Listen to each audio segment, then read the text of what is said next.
My name is Gabe Newell, and welcome to Half-Life Alyx. To say this product was a challenge would be an understatement. It's our first Half-Life title in over 10 years, and it's our first one in virtual reality.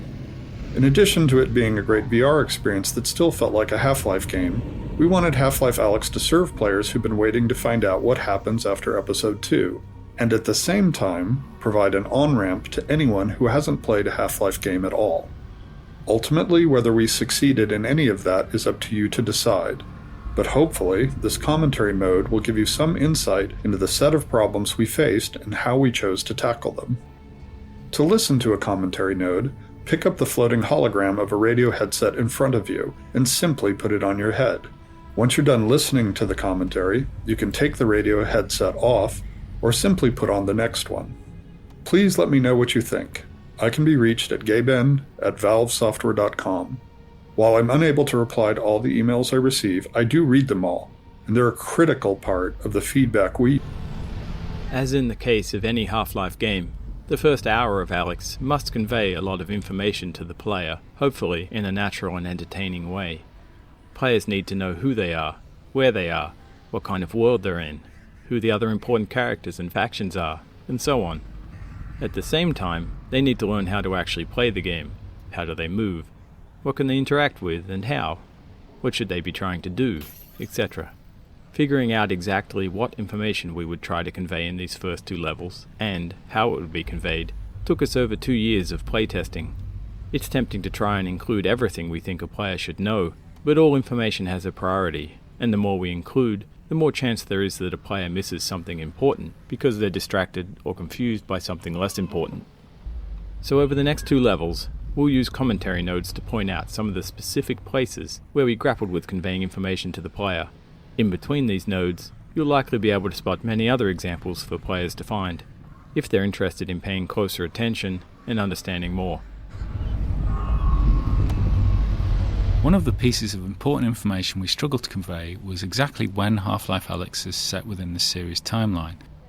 Whilst we tried to reflect it carefully in many of the world details, it was never 100% successful during playtests. Eventually, we decided it was too important to be left to the players to figure out, and so we put it in our opening text crawl. The Citadel's incomplete state did provide us with an early opportunity to reinforce the timeline visually. Half-Life Alyx takes place 5 years before the events of Half-Life 2, in which the towering Citadel represents the Combine seat of power. As we see here, however, early Combine infrastructure is a cluttered mess of cables and unusual structures sprawled all over the city, surrounding the Citadel's construction, and served as a useful indicator of the time frame. We went on to reinforce this impression in other places throughout the following level. Combine architecture tends to be abstract in scale and form, so we included some familiar visual cliches of human construction. The large external scaffolds, some distinction of floor levels, rows of small lights, and the tidying of the silhouette into more structured vertical elements, try and strike a balance between capturing the alien nature of the Citadel whilst grounding its construction in enough familiarity to better understand its size and state. Large, sweeping vistas such as this one proved an interesting challenge in virtual reality. Their distance from the viewer means they don't benefit from stereoscopic vision the way that small close-up objects do. Because of this, the small objects on the balcony often draw the attention of the players before they've even noticed the imposing structure in the distance. If we moved the Citadel too close, it felt absurdly huge and difficult to take in. Yet placed alone on the horizon, it felt two-dimensional and flat. We found the solution in filling the space between the viewer and the distant structure with many scale references. The city itself, huge supply cables leading towards the vanishing point, large repeated Combine buildings, heavy pollution fog, careful lighting, and all the animated elements, especially the helicopter whose sound begins in the fade-in. All these were carefully composed to help draw the attention of the player to the Citadel first, before letting their attention wander to take in the details of the city, and settle ultimately on the inviting items here on the balcony. In these first areas of the game, we grappled a lot with the density and prioritization of the information we were conveying to the player. Playtesting showed us that players in VR were easily distracted, often due to better peripheral vision, such that they'd focus on one scene element while losing track of others. This was exacerbated in these first rooms because players were acclimatizing to being in VR, often for the first time. In addition, different players progress at different speeds. We saw some players spend 30 seconds on the opening balcony and others 30 minutes. As a result, We did a lot of iteration over the set of opening areas, each time changing what information we tried to convey and where. Initially, the video call from Eli took place in the later Refuge room with the Snark and camcorder, but players were often too engrossed in interacting with all of the detail in that room to pay attention to the conversation between Eli and Russel. We moved the video call out to the starting balcony, but there it distracted from the establishing shot of City 17 and the Citadel. It also came at a time when players were still figuring out core game elements like movement and hand interaction with the world. That collision made simple things hard, like when to show the player a movement tooltip if they immediately started the video call. Eventually, we settled on inserting the greenhouse between the starting balcony and the Refuge, which allowed us to move the call to an area with a slightly obscured vista and fewer interactable objects. This avoided the distraction problems and ensured players were past the initial gameplay moments of figuring out their hardware and movement setup. It also had the bonus of allowing us to add further detail to the opening balcony and Alyx's Refuge without fear of creating distractions from the video call. Beyond conveying critical information about the state of the world, the first 2 levels of Half-Life Alyx also needed to demonstrate some of VR's strengths. Conveying a sense of scale is something VR does much better than flat screens, and our early playtests showed us that nothing quite sold that scale more than seeing a Strider up close. In addition to the visuals, to fully illustrate the scale of a Strider at close range, we needed to do a lot of work on its audio treatment. Players had strong expectations about feeling the weight, power and presence of the Strider through its movements, particularly as it stepped on the balcony the player was occupying. In order to convey this power through sound, we layered multiple sound effects, allowing us to address ranges in the audio frequency spectrum and the temporal nature of those elements separately.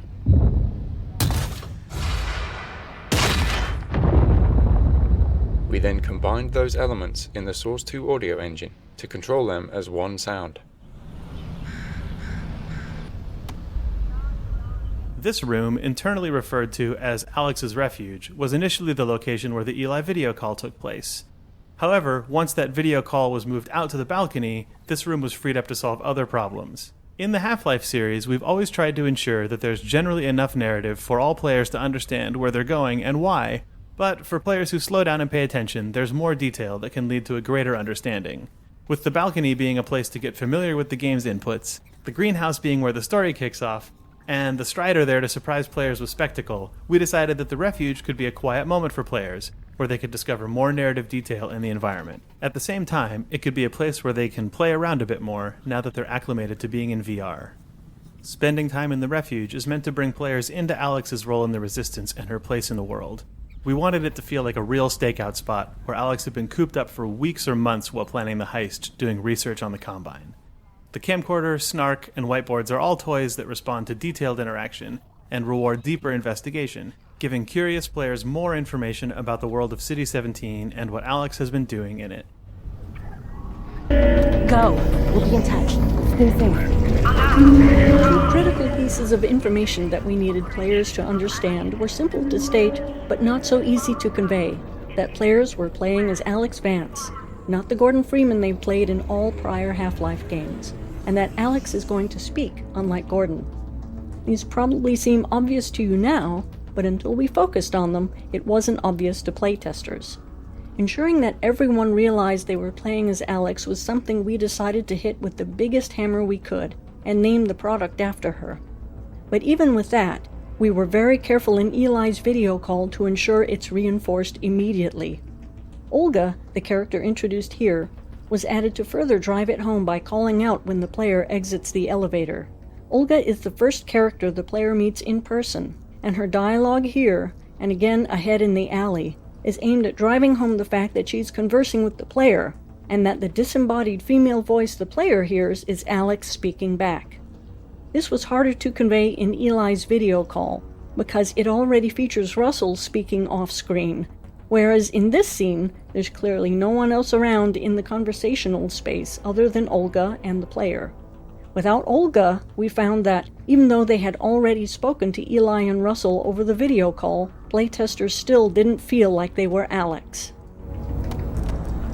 When we started Half-Life Alyx, we were very curious to find out how VR would impact our music design. The Half-Life series has always used music sparingly, often leaving the ambient sounds of the world to provide the audio background. But it is a tool we like to use to highlight moments where the world state has changed in some important way. In this case, that something's riled up the Combine. In our early playtests of this scene, without music, but with many of the other visual and audio elements represented, we found some players didn't understand that they should move along, and that others became distracted by the interactive objects in the laundry. We experimented with some very simple quote-unquote action music to communicate the changing of the Combine threat level, as well as the story's intention for Alyx to get to safety, and found that players were less likely to forget their quest and move towards their goal. The music was kept simple and cinematic sounding to allow it to blend with the purposely complementary background sounds and gently start to normalize the use of music in VR in a familiar way. This success encouraged us to use the same technique in scenes with similar requirements later in the game. The remainder of this level is designed to continue informing the player about the world they're in, and to support the increase in the Combine's alertness. We also wanted detail to make the city feel alive, something that becomes much harder later on, once the player has a weapon. This was tricky to design due to the challenge we're often faced with, the friction between narrative state and gameplay state. Here, the narrative implies that Alyx should be making her way back to Eli as quickly and quietly as possible. But gameplay-wise, we're at the start of the game, and players are still testing the limits of everything they can see and touch. Unsurprisingly, playtesting showed us that some players would dedicate themselves to following the narrative and quickly move through the area, while others would completely ignore the narrative and explore every nook and cranny. While it's tempting to simply remove all distractions in an attempt to unify all players towards following the narrative, it would send the wrong signal about the density of our world and how the game intends to reward players for exploring it. So we spent months refining this section, adding, changing, and removing elements. We tried to find the right level of narrative tension, where players felt like they should be moving along, but not so quickly that they can't stop to tinker with something. We put in enough interactive objects and narrative moments where players were always rewarded for looking around, but we designed all those distractions to end quickly, so we could encourage players to continue moving along.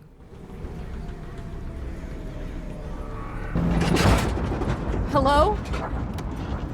In order to limit the possibility of motion sickness that could be induced by moving the player in a vehicle, we initially wrote this scene to have Alyx wake up after the van had already crashed.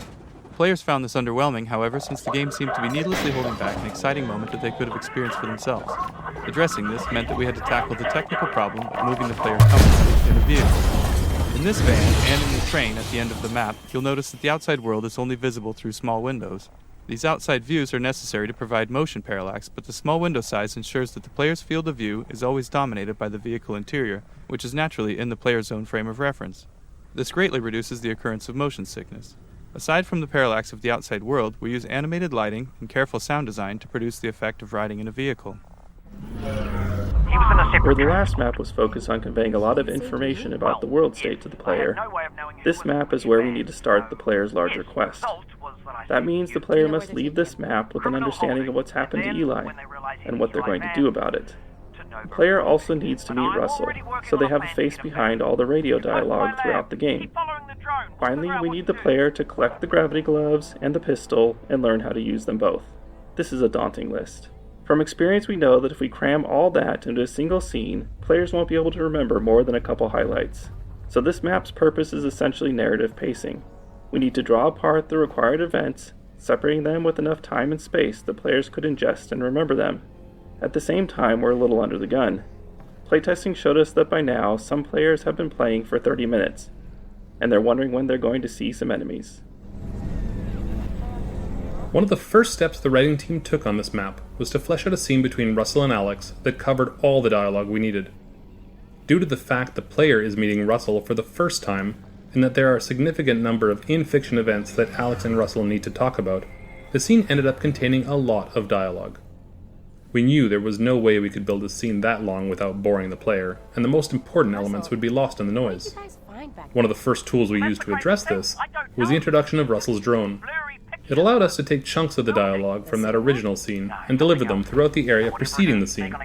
This meant the scene itself could skip over the in-fiction preliminaries and get right to the critical gold delivery. Right from our earliest experiments in VR, we learned that players expect a high level of audio fidelity, even from minute interactions, particularly when the sounds are meant to correspond to clearly observable visuals. For instance, in one of our prior games, it may have been acceptable to use a generic sequence of computer key sounds when Russel was typing. In VR, however, we know that a player can observe the animations very closely, and even put their head right next to Russel's keyboard if they choose. In this case, players would notice a lack of one-to-one correspondence between the key press animation and sound. For Half-Life Alyx, we authored a set of individual key press sounds to be driven by animation. For example, as Russel's fingers animate to press a key, one of these key press sounds is played, resulting in precise synchronization of the animation and sound. Russel's laboratory is the first time the player is in the same room as another character, and it highlights one of the main challenges we face when designing choreographed scenes in VR, keeping the player and characters out of each other's space. In previous Half-Life games, we could always forcefully move the player if we really needed them out of the way. We made several attempts at finding a similar solution in VR, but found that it often made players feel deeply uncomfortable or disoriented. So instead, we designed these spaces to allow for a natural separation between the player and our characters. Where natural separators couldn't exist, we had to restrict players from moving into the character's space, removing that limitation as soon as the character had moved out of the way. Another challenge was balancing how often characters respond to player actions while delivering important narrative information. In early experiments, we allowed characters to stop mid-sentence, which allowed them to respond immediately to the player, and then continue on with their dialogue. While technically straightforward, this was incredibly difficult to execute in animation and dialogue without feeling unnatural. The combination of custom reactions necessary to cover the range of possible player interaction and the resulting return to narrative dialogue quickly multiplied out of control.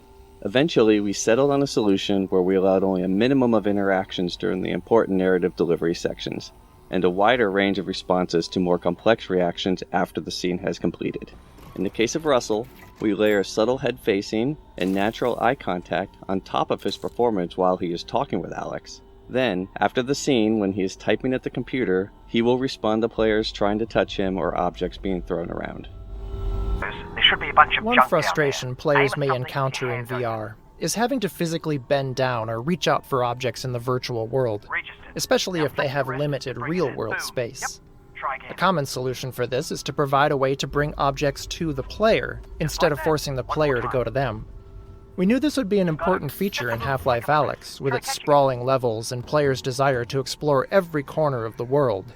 We didn't want this mechanic to feel too gamey or magical, so we decided to integrate it into the fiction of the game by making it a feature of the gravity gloves, which are a natural precursor to the gravity gun of Half-Life 2. This allowed us to present the mechanic as a real physical action that's enabled by a piece of in-fiction technology. To emphasize the physicality that is unique to the medium of VR, we used a physical gesture to activate the pull instead of a button press, and then required the player to actually catch the object instead of automatically attaching it to the hand. This made the mechanic feel more natural and rooted in the fiction of the game's universe, while allowing the player to feel powerful and accomplished.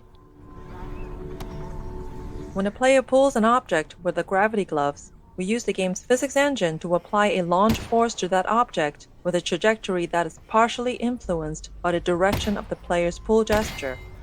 We set the object's launch velocity to result in a standard flight time from pull to catch, so the player can develop a rhythm that eventually becomes automatic. We want the object to arrive at the hand as reliably as possible, so after the initial launch, we continually apply small impulse forces along the trajectory, represented by the white arrows. Those impulses help counter gravity and compensate for collisions with obstacles along the way, while continuously steering the object toward the hand, which is itself a moving target. A generous catch range and subtle haptic feedback when the object enters that range virtually guarantees that it will end up in the player's hand every time, even if their attention is focused elsewhere. One other benefit of implementing this with physics is that we didn't need to do custom handling for an object's size, mass, or inertia, and it automatically compensated for the non-standard gravity that players encounter inside the vault at the end of the game. Even in our earliest experiments in bringing Half-Life to VR, we found that players enjoyed exploring every nook and cranny of the environment.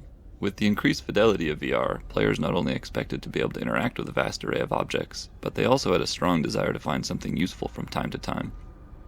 This was so universal among testers that in addition to more searchable locations and interactive objects, we added a new resource, Resin. Level designers could place this new resource in fun and interesting locations that weren't tied to game progression, rewarding players wider-ranging exploration. We also tied this new resource to a longer-term goal in the form of weapon upgrades, further motivating players to explore the environment. Deep scavenger hunts and keen observation would result in more resin to spend as a reward. Internally, we refer to this type of puzzle as a toner puzzle, due to its similarity to a real-world cable toner tool that can be used to locate electrical wires in walls. The toner mechanic was conceived as a tool for designers to craft player experiences around knowing that the player had to put their head and hands in specific locations. The initial design merely required the player to use their multi-tool to push a ball of energy along a path, similar to a child's bead maze toy. While this simple design was successful at getting the player to put their head and hands in particular locations, the lack of branching meant that the player wasn't required to make any choices, nor was there any possibility of negative consequences. To address these issues, we added the rotating junction elements, which allowed for branching paths and became the player's primary means of interacting with toner puzzles. While the toner puzzles ramp up in complexity throughout the game, this first toner puzzle is designed to use a minimal number of elements to introduce players to the key ideas that power flows through wires, power can be rerouted by rotating junctions, and power has an effect on the physical world, such as turning on lights and opening gates. The sparking electrical outlet that branches down toward the floor is not strictly necessary for this simple puzzle, but it was added here to expose players to its behavior, since it was causing confusion in later puzzles when players were seeing it for the first time in more complex configurations. From our earliest experiments in VR, we realized how critical high-quality, high-density lighting was to conveying a sense of realism. In game development, any technology choice involves trade-offs between quality, runtime performance, and development time. For Half-Life Alyx, we chose a high-quality, high-performance light mapping solution which required a significant amount of offline preprocessing. We performed the light map preprocessing using a render farm, which could take several hours for a single map at the highest quality, and we put a lot of effort into mitigating the cost of that high iteration time for designers on the team. Specifically, we implemented a real-time approximation to the final lighting result, which allowed designers to light scenes in real time with confidence that the high-performance light maps would match their intent. Most lights in Half-Life Alyx are baked into a single term that describes distance falloff and shadowing, allowing us to change the brightness and color of lights in real time at no cost. This encoding also allows us to apply shadows from dynamic props and characters without having to render any static geometry into shadow maps. Our light maps store directional information using the popular ambient highlight direction encoding, an improvement over Valve's own radiosity normal mapping technique pioneered in Half-Life 2. This new light map encoding ensures that the bumpy surfaces can appear bumpy even when not under direct light. This blinking light source provides a good illustration of this technique, as you can perceive the surface detail even during times the light source is off. Barnacles, while an iconic Half-Life creature, presented some interesting VR-specific challenges. While their tongue is intended to trap hasty or unobservant players, those caught by them often didn't realize what was happening. They would become disoriented or even motion sick as the barnacle lifted them up to be eaten. These unfortunate players almost universally died and failed to learn what was happening even after multiple encounters. To address this issue, we created the tongue as a particle system. This allowed us to both physically simulate it as well as reliably position it for maximum visibility. If a player does get grabbed by a barnacle, the tongue always wraps right in front of their face, no matter which direction they try to look. This makes the tongue almost impossible to miss and visually guides the player's eyes up to the location of the barnacle, so they know where to shoot to free themselves.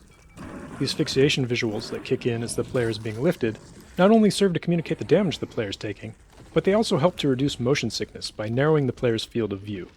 These changes, combined with sound effects and other visuals like seeing stars and blacking out, eliminate confusion for players and enabled us to bring this classic enemy into the world of Half-Life Alyx. We got a lot of positive feedback from our initial experiments requiring players to perform a series of physical actions to reload the pistol.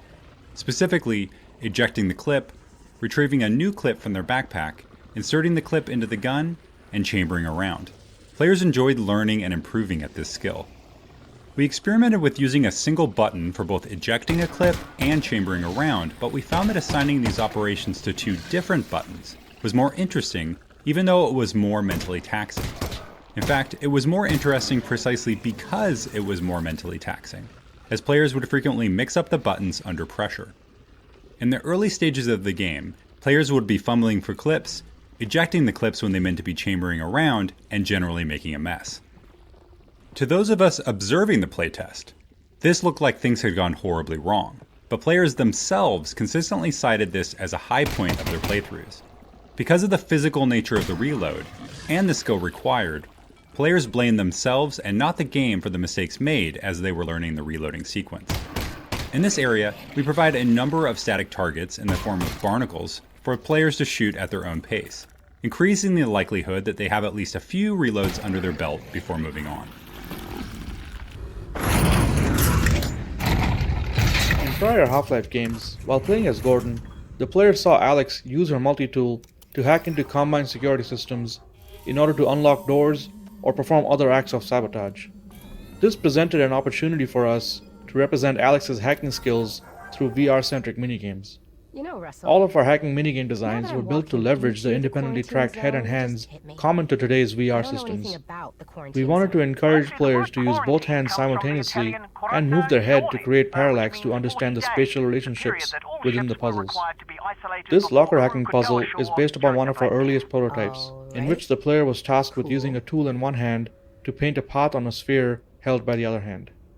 There was just something fun and unique about using all of the natural degrees of freedom of both hands to solve a puzzle in VR. In its simplest form, this puzzle solution is straightforward, but the difficulty gradually increases throughout the course of the game by introducing static or moving obstacles of various shapes and sizes on the sphere.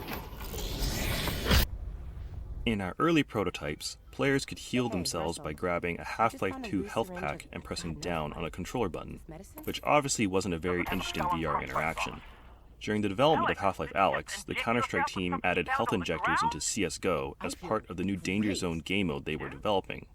When we saw this, we felt that an injector would work well as an intuitive healing item in VR as well. Players would press a button to arm the injector as a way of indicating their intent to use it. This prevented unintentional use of the injector and gave us an opportunity to showcase how physical the interaction was going to be via haptics, animation, and sound. Some testers even initially responded with dread over the fact they were going to have to use a needle on themselves and looked away when performing the injection action. We also had to create approximations of the player's arms and body, as playtesters all had their own preferences for where they wanted to apply the injection. We even added the ability to inject into the head, since so many players tried to do it just to see if it would work. No shortcut. We had to ensure that players would become proficient at reloading their pistol during the early levels of the game, or later encounters in the game would be overly difficult. The prior map contained only static targets in the form of barnacles. Players could engage the barnacles at their own pace, but there were enough of them that players would need to reload at least a few times. This first live zombie is locked behind the chain link fence and cannot reach the player until the player opts into the encounter by shooting the lock on the door.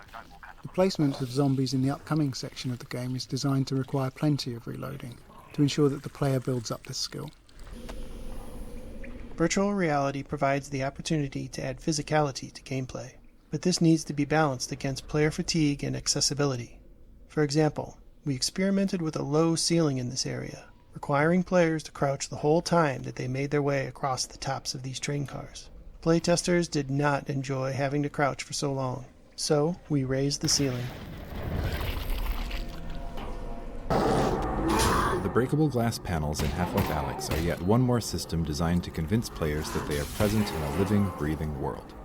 The panels detect the position of an incoming impact and procedurally generate new, smaller glass panels in a radial pattern around the impact position. These new panels can then break into smaller panels themselves, and so on. We found that players would often break glass panels accidentally, then spend time testing just how interactive they really were by trying to break them more, eventually realizing that yes, the glass really did shatter at the appropriate location. At one point, we experimented with building special puzzles out of breakable glass, but in the end we found the glass to be more appropriate as a passive interactive element in the world. one that reacts in a satisfying way to a variety of impacts, from zombie melee attacks to incoming gunfire or any other physical interaction in the game. Weapon upgrades are a new feature for the Half-Life franchise, and fictionally this mechanic paired well with Alyx's tinkering nature. We approached this design challenge first by thinking about what sort of upgrades could be meaningful and also provide additional value to players without removing established interactions. With limited resin to spend, the upgrade system also provided an avenue for players to personalize and invest in their favorite weapon, or streamline an interaction on another weapon, increasing its value to them. For example, the reflex sight still requires players to physically aim, but it improves the feedback on exactly where their shot will hit, and exposes previously hidden enemy weak points. While some players enjoyed this feedback and new targeting opportunities, others didn't and would instead focus on upgrades that suited their style of play. This allowed players to spend their limited resin on upgrades they cared about the most. Another aspect of weapon upgrades that we focused on was not necessarily obvious when we first started to design and test combat in VR. Due to the more physical nature of combat in VR, it can really push on the mental and physical capacity of certain players, as they're required to utilize both their hands and move their head to take in the environment dealing with enemies. While this is a very natural experience, there's also a lot going on at any given point with reloading and combat. As we observed players in some of these more intense combat situations, we started finding opportunities to allow some upgrades to reduce the number of times a physical interaction was required, or reduce the complexity of a particular interaction. The autoloader on the shotgun is a good example. When added to the shotgun, the normally slow, methodical action of feeding shells into the gun is replaced with a far simpler, faster interaction of slapping the shells into the autoloader before they get automatically fed into the gun. This allows players to look around, focus less on the gun while reloading, and take in more of what's going on around them. At the beginning of the Half-Life Alyx project, we had the expectation that players would want to take a break after 30 to 45 minutes, since that's what we were seeing with the lab and other small-scale VR experiences available at the time. Because of this, we designed the pacing of the game's levels around play sessions of that duration. Over the course of development, however, the game itself included more downtime between intense combat encounters, and the comfort of the new crop of HMDs improved significantly. In fact, as the game progressed, we found that players were happy to play for hours on end. At the end of a playtest, players would often remark that this was the longest they had ever played VR in a single session. Until this point in the game, players have only seen headcrabs attached to the heads of zombies. This led playtesters familiar with headcrabs from prior games to anticipate encountering them on their own. We decided to play up this anticipation by foreshadowing the first headcrab encounter with a headcrab that drops out of a vent before disappearing, as well as headcrab sounds in the environment, including a threatening headcrab sound coming from the partially boarded up doorway ahead. Headcrab! There are two layers to the markings on the walls in this area. The square and dot patterns, that are the functional elements of the environmental puzzle, and the mural representing the Vortigaunt's interpretation of the events of the Half-Life saga. For the first few years of development, this area only contained the dot patterns supporting the perspective puzzle. But as we fleshed out the rest of the level, we found that playtesters responded especially positively to the Vortigaunt's wall markings leading up to the hideout. It was at this point that we realized that this area could serve as a canvas for our Vortigaunt's artistic magnum opus. To do this, we organized the dot patterns into a sort of swirling star field behind the Vortigaunt's art. The imagery itself, which was inspired by petroglyphs and other traditional rock art, portrays many significant events from the Combine invasion, painted hurriedly by the injured Vortigaunt, almost as if he was trying to capture what fleeting memories he still had of the vortessence from which he had been severed. The fact that Vortigaunts have a complicated relationship with time gave us a lot of leeway in terms of drawing this as a strict, linear timeline. For example, you may notice that the Vortigaunt uses contemporary Combine troops as shorthand for Combine invasions from the past, or that the timeline is just generally hazy. A little from the past, little from the present, and a little looking forward to the future events of Half-Life 2. There are many musical themes and motifs used throughout the game to represent unspoken aspects of the story and lore. Whoa. For example, the Vortigaunts play an integral role in the subplot of the game, and we chose to use music to subconsciously communicate the repeating nature of their role both in the timeline of Half-Life Alyx and in the larger timeline of the Half-Life saga. Within the music in this scene, you'll hear variations of themes used throughout the timeline of the game, from the very first sounds of the game up to the finale in the vault. Variations of these motifs represent the imprisoned chanting of the Vortigaunts,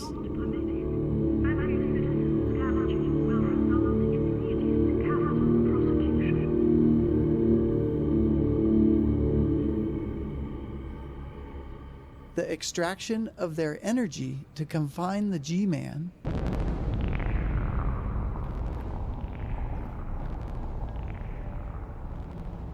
as well as historically familiar sounds representing the vortescence itself.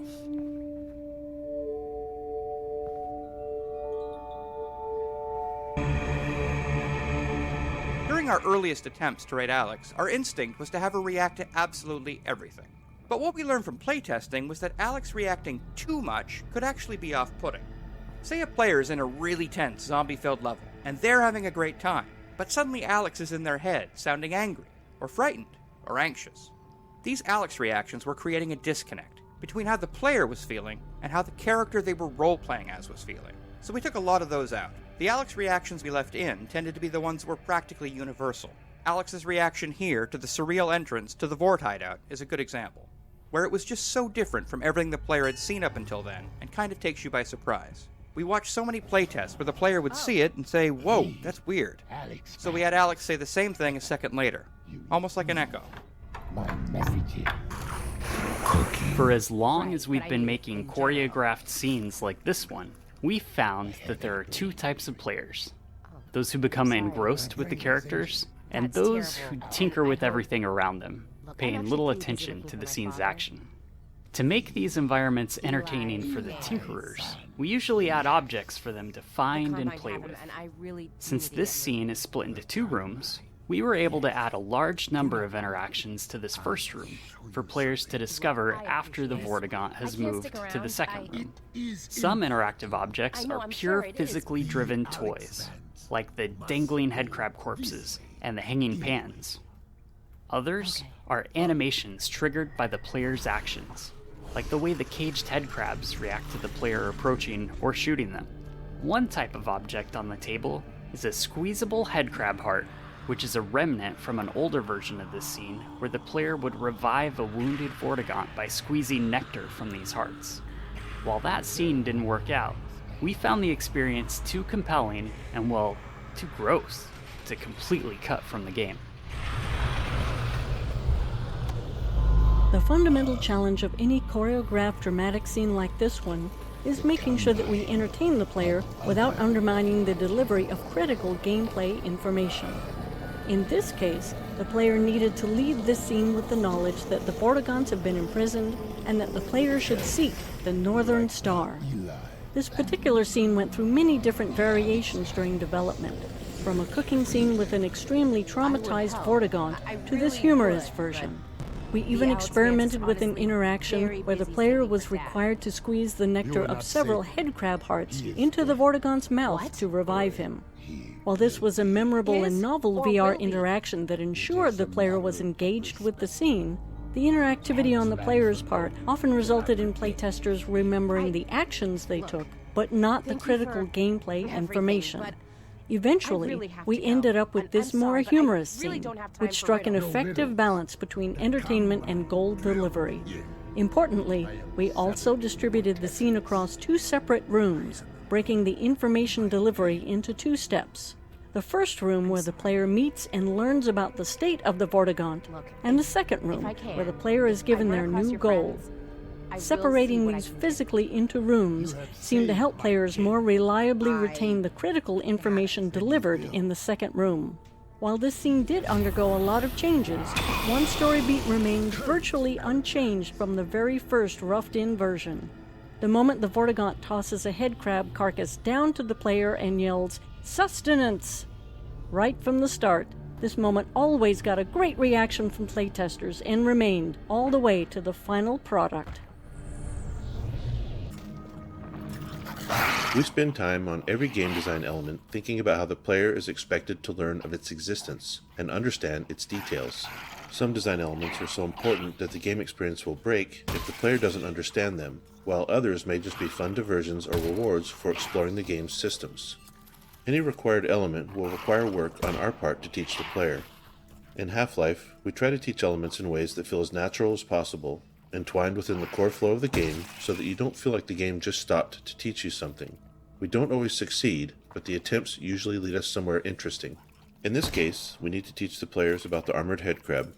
The key elements that we want them to understand are that the headcrab is invulnerable on the top, but has a weak spot on its belly.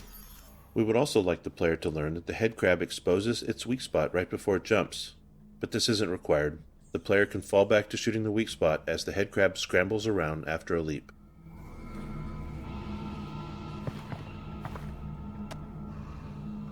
Teaching design elements of enemies is always tricky. Players have shown us for years that it's really hard to learn something new while under attack. We've also seen that invulnerability, in particular, is a difficult enemy feature to teach. If players are blasting away at an enemy, they are often not paying close attention to the impact feedback.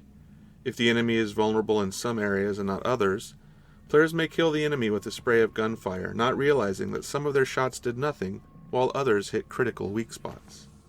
So when we approached the Armored Headcrab training, we knew we'd need to do significant work. The first step was to avoid placing the player under duress by containing the enemies inside this wire fence. Next, we placed headcrabs at eye level facing the player, exposing their bright, pulsing weak spot. If the player shoots one immediately, they are rewarded with a unique death effect where the headcrab explodes into chunks.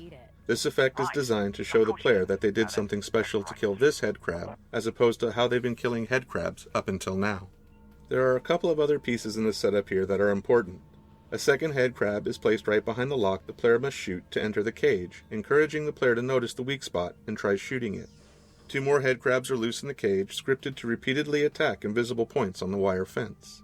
This ensures they are constantly demonstrating the way they expose their weak points before they leap, and this allows players to practice hitting the weak spot from behind the safety of the fence.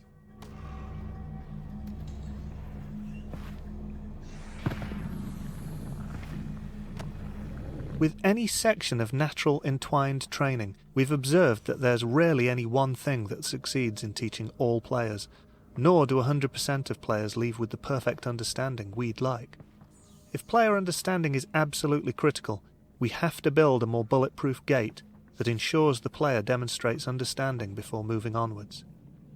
In fact, we do just that when the player acquires the shotgun in the next area.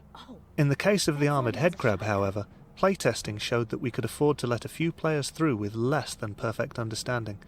This section gave them enough of a chance to experiment that they got a sense of what was going on, and further encounters with Armored Headcrabs solidified it.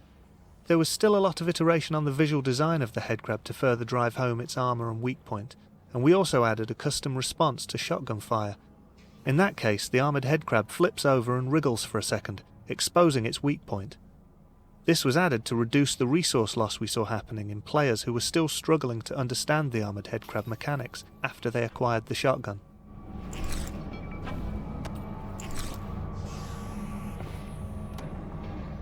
One challenge we always face when giving a new weapon or tool to the player is ensuring that they collect it before moving on. In these cases, we try to establish some kind of gate that the player can only get past using the new item. This can be especially tricky in cases where we are giving the player a new tool that doesn't fundamentally change their capabilities, as in the case of the shotgun, where almost everything that can be done with the shotgun can also be done with the pistol. In contrast, the pistol gate, where the player had to acquire the pistol before being able to shoot the lock off of the fence back at Russel's lab, was simple to design and execute. For this shotgun gate, we not only needed to ensure that the player collected the shotgun, but also that they learned how to load it before proceeding.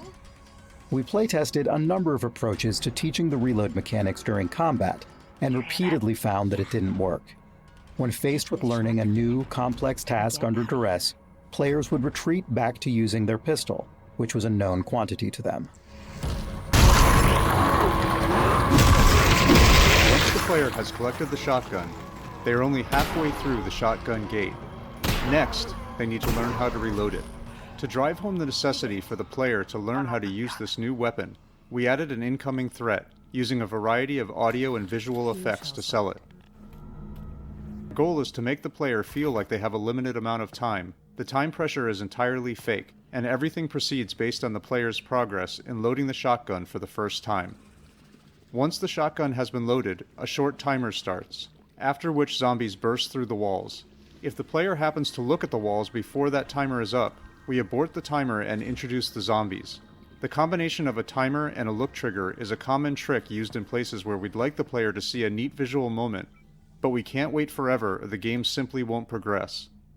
The breaking of the walls by the zombies is the final step in opening the shotgun gate. Having new enemies open the way forward when they enter the player's space is a fairly tried and true method, but it's never one we're particularly happy with. It's always a bit too convenient and lacks agency on the player's part. But in a setup like this, which contains a novel puzzle, a new weapon, and its associated mechanics, plus an ambush, we're already dealing with a lot of design complexity packed into a small space, and further additions would complicate the scenario even further. The visual design of the shotgun included a number of challenges. Shotguns in games are generally powerful, and we communicate that power with bulk. As a result, they're big and held in two hands. But our experiments with two-handed VR weaponry didn't reach a level we were satisfied with. When holding a two-handed object in real life, the object itself provides a physical connection between the two hands, and that constraint allows players to stop thinking about it consciously, in addition to providing physical feedback. In VR, without that connection or feedback, we found that players had to keep maintaining their own internal sense of how they were holding their two-handed weapon, or they dripped their hands into positions that were hard for us to reconcile. As a result, our two-handed weapons required players to play along more than we liked.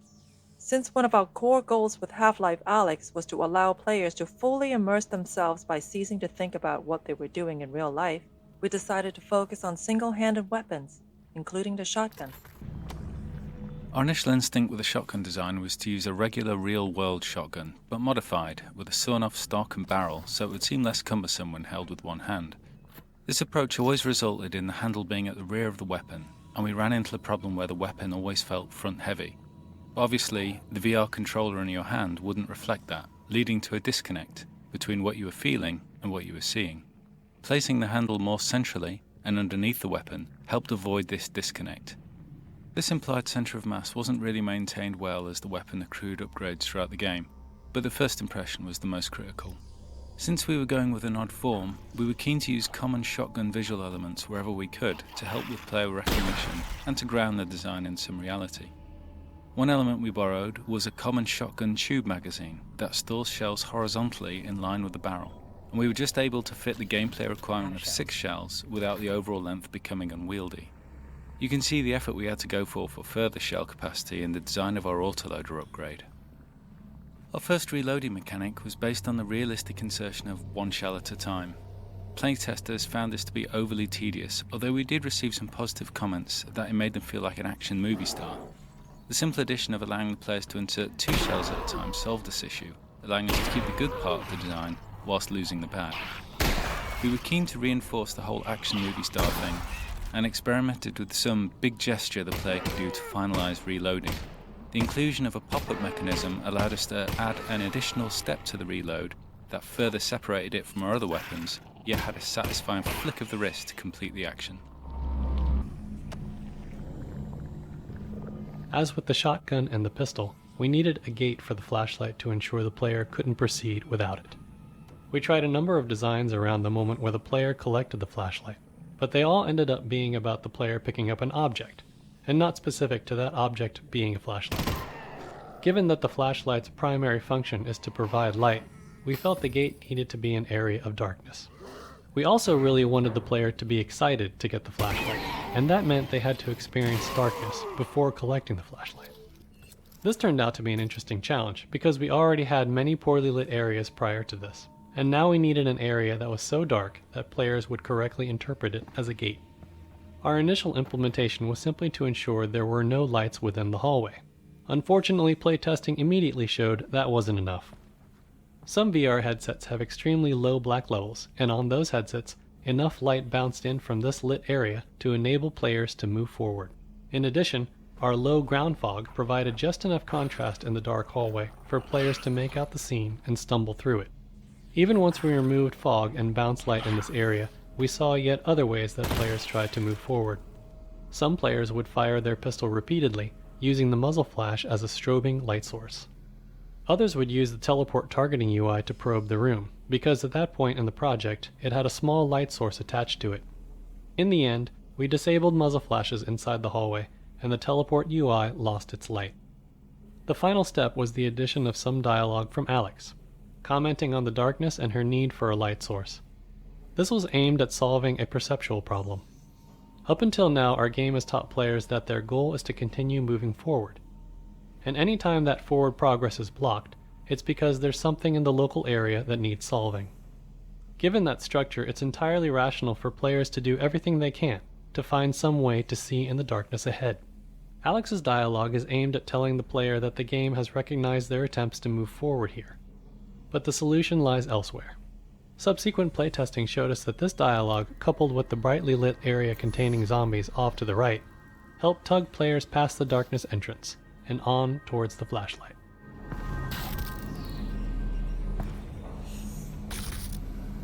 Like hacking and environmental puzzles, toner puzzles like this one are often used to relieve tension from combat and engage the player's mind in a refreshing way. This puzzle introduces a new junction type, which has 2 inputs and 2 outputs, as well as branching circuits. Functionally, it's just a simple airlock. Only one of the main combine gates can be powered on at a time, with an additional wrinkle that the smaller side gate on the return path must be powered down separately. In addition to providing a break between hectic combat encounters, this puzzle is a gameplay mechanic refresher since it's been some time since the player has seen a toner puzzle, and the next ones start to ramp up in complexity. In prior Half-Life games, the flashlight was attached to the player's body, which meant that it always illuminated the world from the same angle, relative to the player's point of view. With tracked hands in VR, we had the opportunity to let players manipulate the flashlight directly, and playtesters reacted very positively to this new freedom. In fact, our earliest implementation of a flashlight in Half-Life Alyx was an object that could be picked up in either hand or even set back down. This allowed the player to put the flashlight down somewhere, providing illumination for themselves while they accomplished another task. Unfortunately, this presented the possibility that a player could leave the flashlight behind, which would have been a game-breaking scenario. Implementing the flashlight as an object that players had to hold also prevented them from holding something else in that hand, which was tedious to manage and simply too punishing of a trade-off. In particular, it meant that weapon reloading was a nightmare, because the player no longer had a free offhand to perform the reload actions. In the end, we settled on a flashlight that attaches to the offhand and turns on and off automatically. This fixes the issues with reloading in the dark, potentially losing the flashlight, and has the nice side effect of not requiring the allocation of a button to toggle the light, which is especially helpful on controllers with fewer buttons. Since the automatic on-off behavior is controlled using level logic, designers could make performance and quality trade-offs in different areas of the game. After all, if a player could turn the flashlight on at any time, the rendering overhead of this shadow-casting light source would have to be accounted for throughout the entire game. On the other hand, if the flashlight is known to be off in a given area, a designer can make use of the resulting rendering headroom. Okay, that was my fault. I'll be more specific next time. Shortly after adding the flashlight to the game, we discovered that playtesters would frequently brace their gun hand with their flashlight hand. This meant that the players had to orient their flashlight hand awkwardly to align the light with their aim. We decided to make this an automatic behavior of the offhand whenever it was brought close to the grip of the gun. If you do this, you'll see that the offhand grips the gun in a natural pose, and the flashlight aligns with the aim. In fact, if you look closely at the end of the flashlight, you'll notice that it has a ball joint. This allows the flashlight to articulate based on whether the offhand is gripping the gun or not. The ball joint has 4 different orientations, one for each gun, and a neutral orientation for when the player is not supporting the gun to aim. These 4 orientations ensure that the flashlight is always pointed in an ideal direction for the player. In one-handed mode, the flashlight attaches to the gun hand at an orientation that is ideal for all scenarios. When the writers create a new character, we try to write a variety of material from that character's perspective to help find their voice. What motivates them? What do they sound like? How do they relate to other characters? It's helpful to know the answers to questions like this early in a project, particularly when working with a team, where different people might end up writing for that character. The club sandwich story that Russel tells in this section started out as one of these writing exercises. The writing team wrote pages and pages of Russel telling Alyx stories about life before the Combine, getting irritated with her, telling bad jokes, pretty much the whole emotional spectrum. As we refined Russel's character, almost all of that fell by the wayside. We needed to do that work to get to Russel, but most of it didn't sound like Russel anymore. Later in the project, we decided to make Alyx scared of the dark, so we needed Russel to talk a lot in this section to keep Alyx company. It didn't matter what he was saying, it just had to be this voice in the darkness that she was grabbing onto. And then we remembered, hey, didn't we write a rambling sandwich monologue a year ago? And the club sandwich speech was resurrected.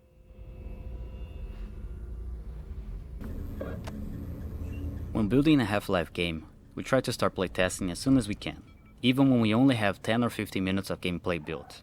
We find it extremely helpful to see how players are reacting to what we've made as soon as possible. One of the major ways playtesting impacted Half-Life Alyx was in revealing how players reacted to the density of interactive elements in the world. Before we began, we were already aware that players would likely spend more time paying attention to the details of the world around them in VR, but we were unprepared for how significant this would be. Seeing some players spend 30 minutes messing around with a single interactive object really opened our eyes. As a result of those playtesting observations, we spend much of our development time focusing on the environment around the player and the level of details and interactivity to be found there. It might seem surprising that we didn't start with the assumption that we wouldn't need to spend that amount of time on the world, but the reality of game development is that we always have a finite amount of time to build a game and we're always making trade-offs. In the ideal case, we spend our finite time on whatever contributes the most to the player's experience.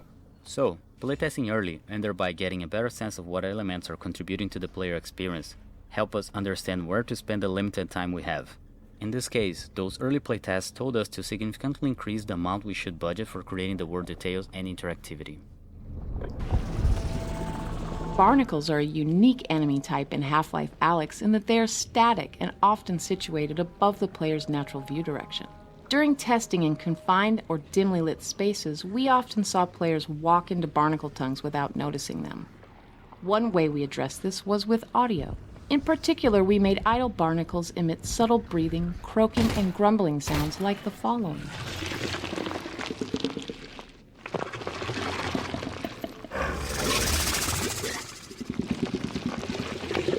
These sounds helped alert players to the presence of barnacles, and also made them seem like living creatures that were always active, not just a mechanical piece of gameplay that responded only to the player's actions.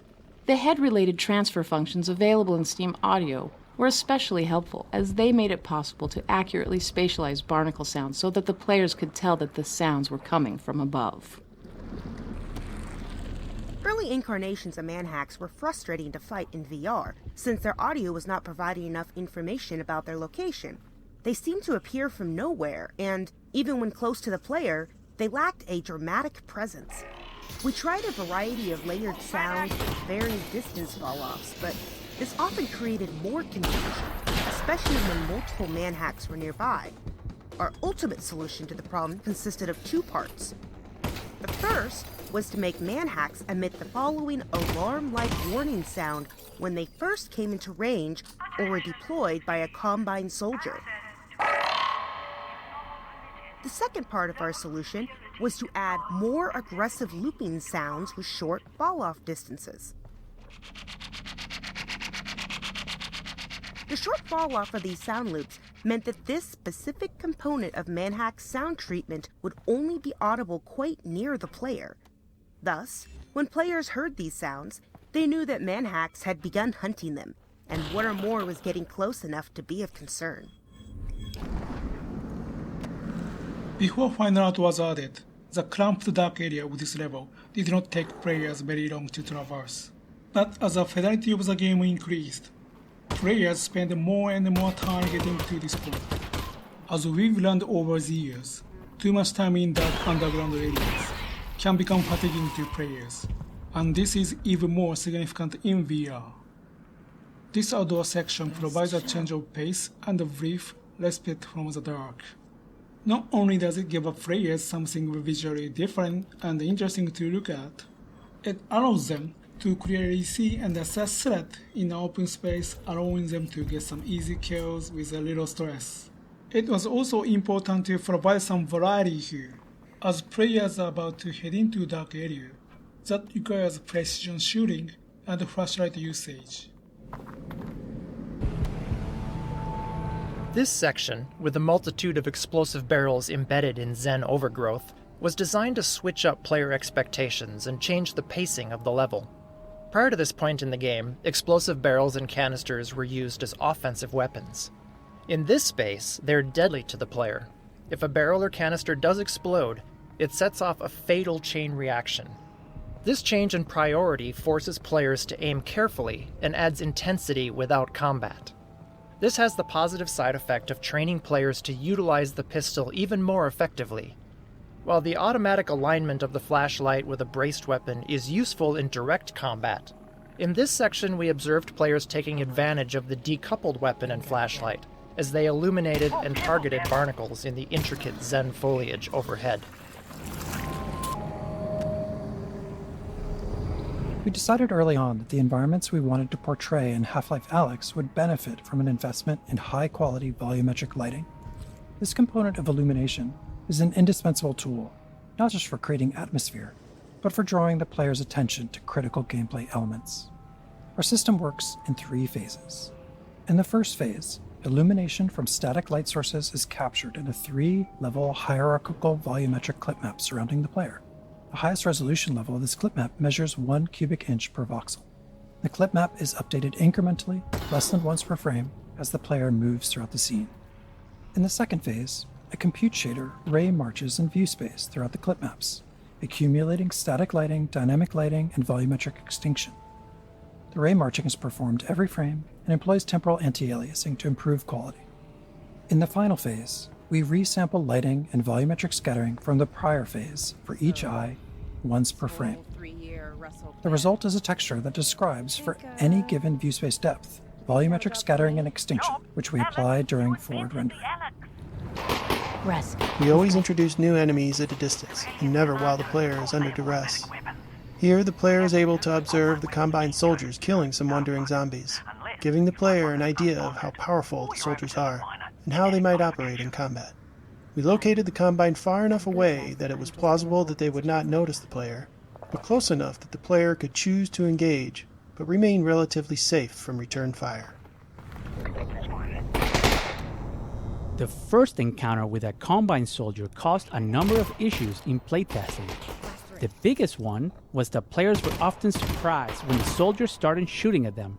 Some players who were new to the Half-Life series had no idea who these soldiers were, but it's also been hours of game time since players saw another human, and we found that many players weren't willing to immediately start shooting. Some players also wondered why Alyx moved so quickly to killing other humans. This area was designed to demonstrate that Combine soldiers are hostile and will attack on sight, giving the player a reason to want to shoot back. It starts with the dialogue preceding the encounter, where the player overhears the Combine discussing the problem of scavengers in the quarantine zone. Then, when the player finally achieves visual contact with their first Combine soldier, they witness that soldier in the process of executing a civilian scavenger. Squad Soldier AI has been a mainstay of the Half-Life series, so we were excited to see how their design would be impacted by the move to VR. Our early playtesting against a Half-Life 2 Combine Soldier AI in VR immediately made a number of things clear. First, the players did not like to be shot at, and often had a visceral negative response. The soldiers frequently ran at players at full speed, firing all the while, and we discovered that the speed of Half-Life 2 combat was simply too overwhelming in VR. Also, players took longer to do everything in VR, especially the core action of spotting and aiming their weapon at an enemy while staying in cover. As a result, the soldiers tended to live much longer in VR than they did in Half-Life 2. It was clear from these early playtests that the most common reaction among players was to immediately seek cover from enemy fire. So we started experimenting with changes to the Soldier AI, aimed at building a combat experience around players' tendency to seek cover. Early experiments were focused on keeping Combine soldiers at a comfortable distance from the player, while keeping them moving around enough to not have combat become too static. To create lulls in firing for players to peek out from cover, we prevented soldiers from shooting while on the run in most cases. To keep players from remaining stationary, we created a concept of flushing, where squads will attempt to flush the player out of cover, and we gave each class of soldier a different method of flushing out the player. But even in these early tests, it was also clear that players weren't capable of fighting soldiers until they'd gotten skilled in a number of basic combat actions, like reloading their gun without having to focus all their attention on it. So we were careful to slowly introduce the various types of soldiers, and even individual features within the soldier classes. For example, these early fights against Combine soldiers only feature the basic grunts, and these particular grunts don't carry grenades. This means they don't actually have the capability to flush a player out of cover. We found it was important in these first fights to give players all the time they need to learn to use cover effectively, before we start introducing enemies that could try and flush them out. Okay, just throw the switch then. At this point in the game, we knew we needed a big set piece, a non-combat moment to reward players for fighting their way through the dark, scary tunnels. Not only that, but the pace of the story was leading up to its most important moment thus far, the rescue of Eli Vance. Crashing the Combine prison train that was transporting Eli felt like the exact right thing to accomplish these goals, and it gave us the opportunity to create some VR spectacle. We wanted to achieve the cinematic chaos of causing a train wreck, while giving the players an active role in the event. Our first attempts to design the scenario were a challenge. It turned out that directing the players' attention wasn't as simple as ensuring they were in the right position through gameplay. In our initial tests, players frequently failed to see some or all of the spectacular train wreck. The crash was one of the first destruction sequences we put into the game, so we had a lot to learn about player behavior in VR and how to direct the player naturally to immerse them in the chaos. On top of that, to continually hit our target frame rate, we needed to create a cascading series of events, so that only some of the destruction was happening at any given time.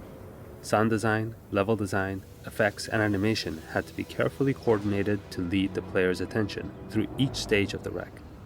For example, at the start of the crash, we used the sounds of train cars piling up in the distance, encouraging players to look in that direction before one of the train cars lifts up and blasts through the concrete connector. At the end of the sequence, the smokestack collapse is used to direct the player's attention to their eventual path forward, and we wanted players to witness its destruction. Before bringing down the smokestack, we gave players a brief moment of rest, and, again, used sound to draw their attention to the smokestack.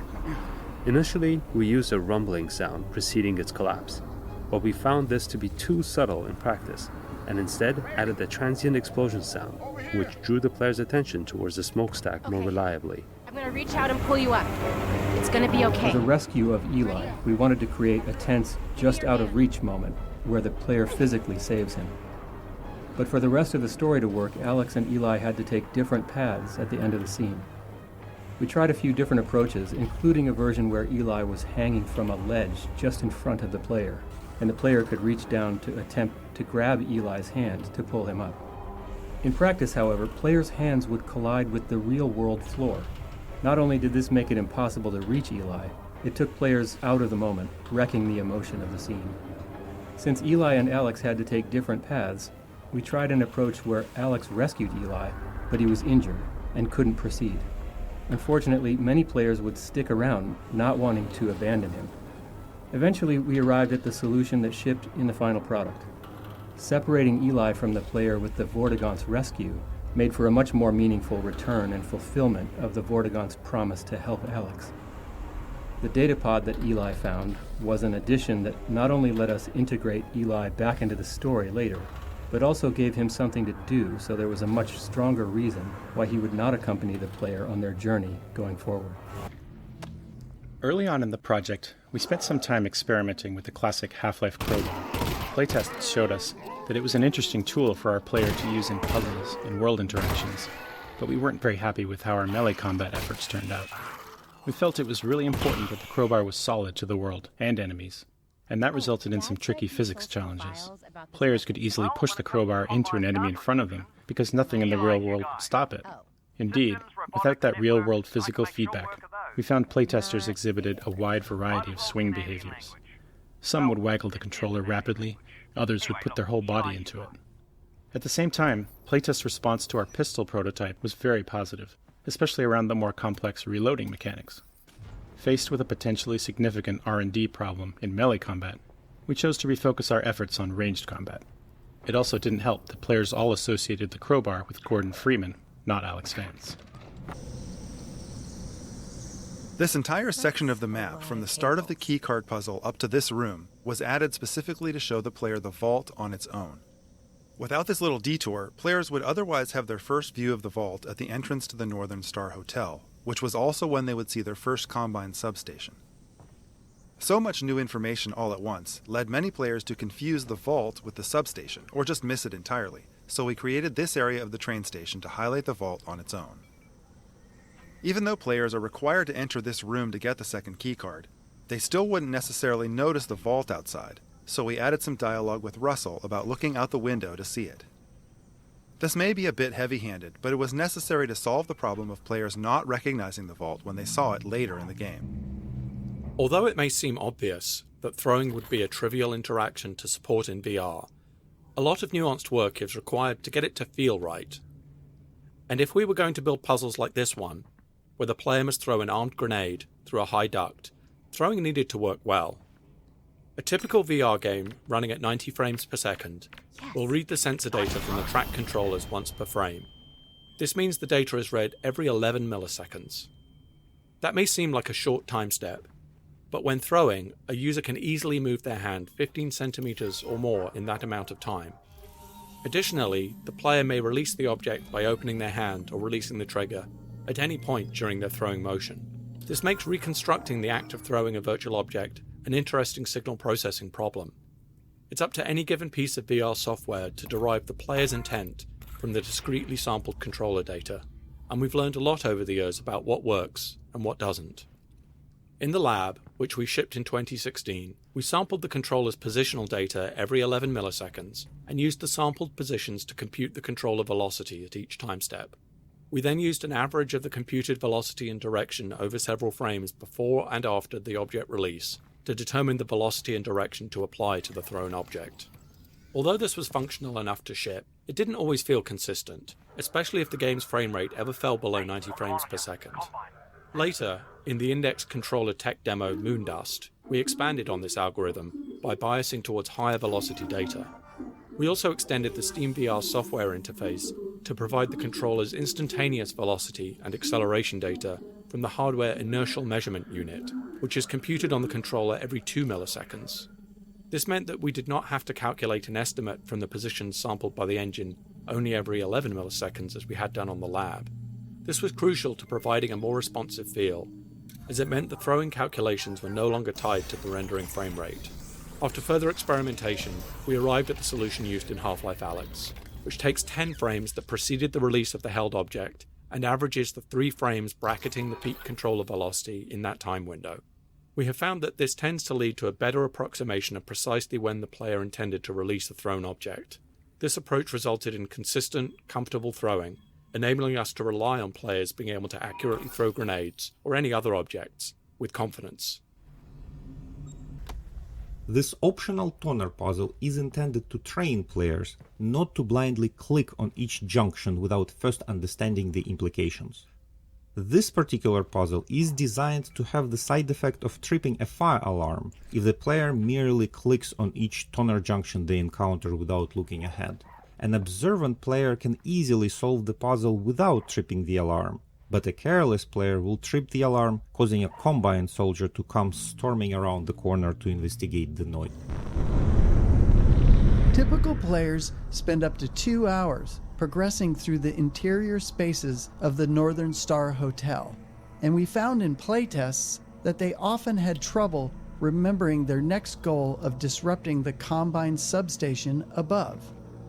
In earlier tests, the vault constantly reminded players of its presence by emitting a repeating abstract musical pattern.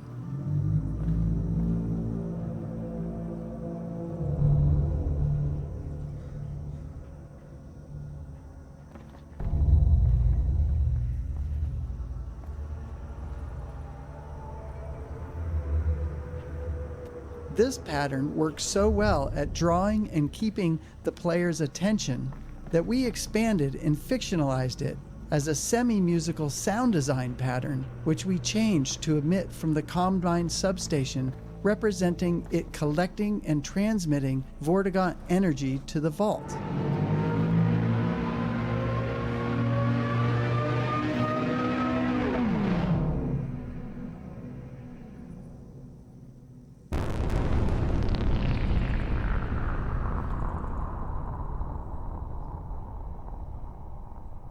While in the hotel, the player does not have line of sight to the substation, so we repeat this sonic pattern at varying volumes within the hotel, as a reminder of both the Combine substation and the vault outside.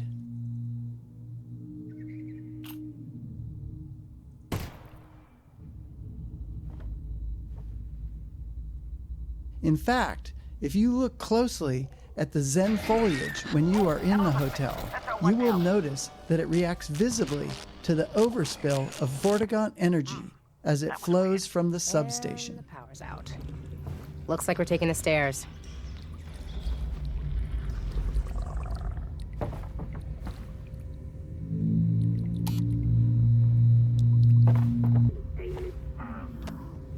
We knew from previous VR projects that players would expect a high level of fidelity from the interactions with objects in the world, and during early testing of Half-Life Alyx, we received comments that objects were not making the sounds that players expected, given an object's material, size, and assumed weight.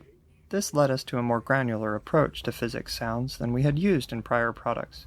For example, in the past, we would have used a single physics sound for all objects of a certain size and material. So, we would have had one sound to represent collisions of small metal objects, another sound for large wooden objects, and so on.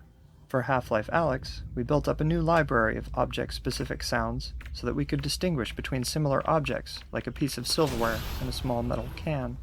Not only do we now have a library of almost 2,000 object-specific physics sounds, covering over 160 different objects, but we can further alter the sound at runtime based on an object's impact velocity and the hardness of the material it collides with. In some cases, we even layer in sounds representing an object's contents, such as matches in a matchbox or fuel in a jerry can, which can be heard when those objects are shaken by the player or collide with something at high velocity. Given the large number of bottles throughout the game, and the fact that they feature so significantly in the distillery gameplay, we decided to make interacting with them as interesting as possible using a procedural liquid effect. Each bottle is assigned a random fill level, and values for the amount of liquid agitation and foaming are calculated based on the bottle's movement. This is stored in the object's tint colour, which is otherwise unused. The shader calculates the liquid level based on the bottle's orientation in game.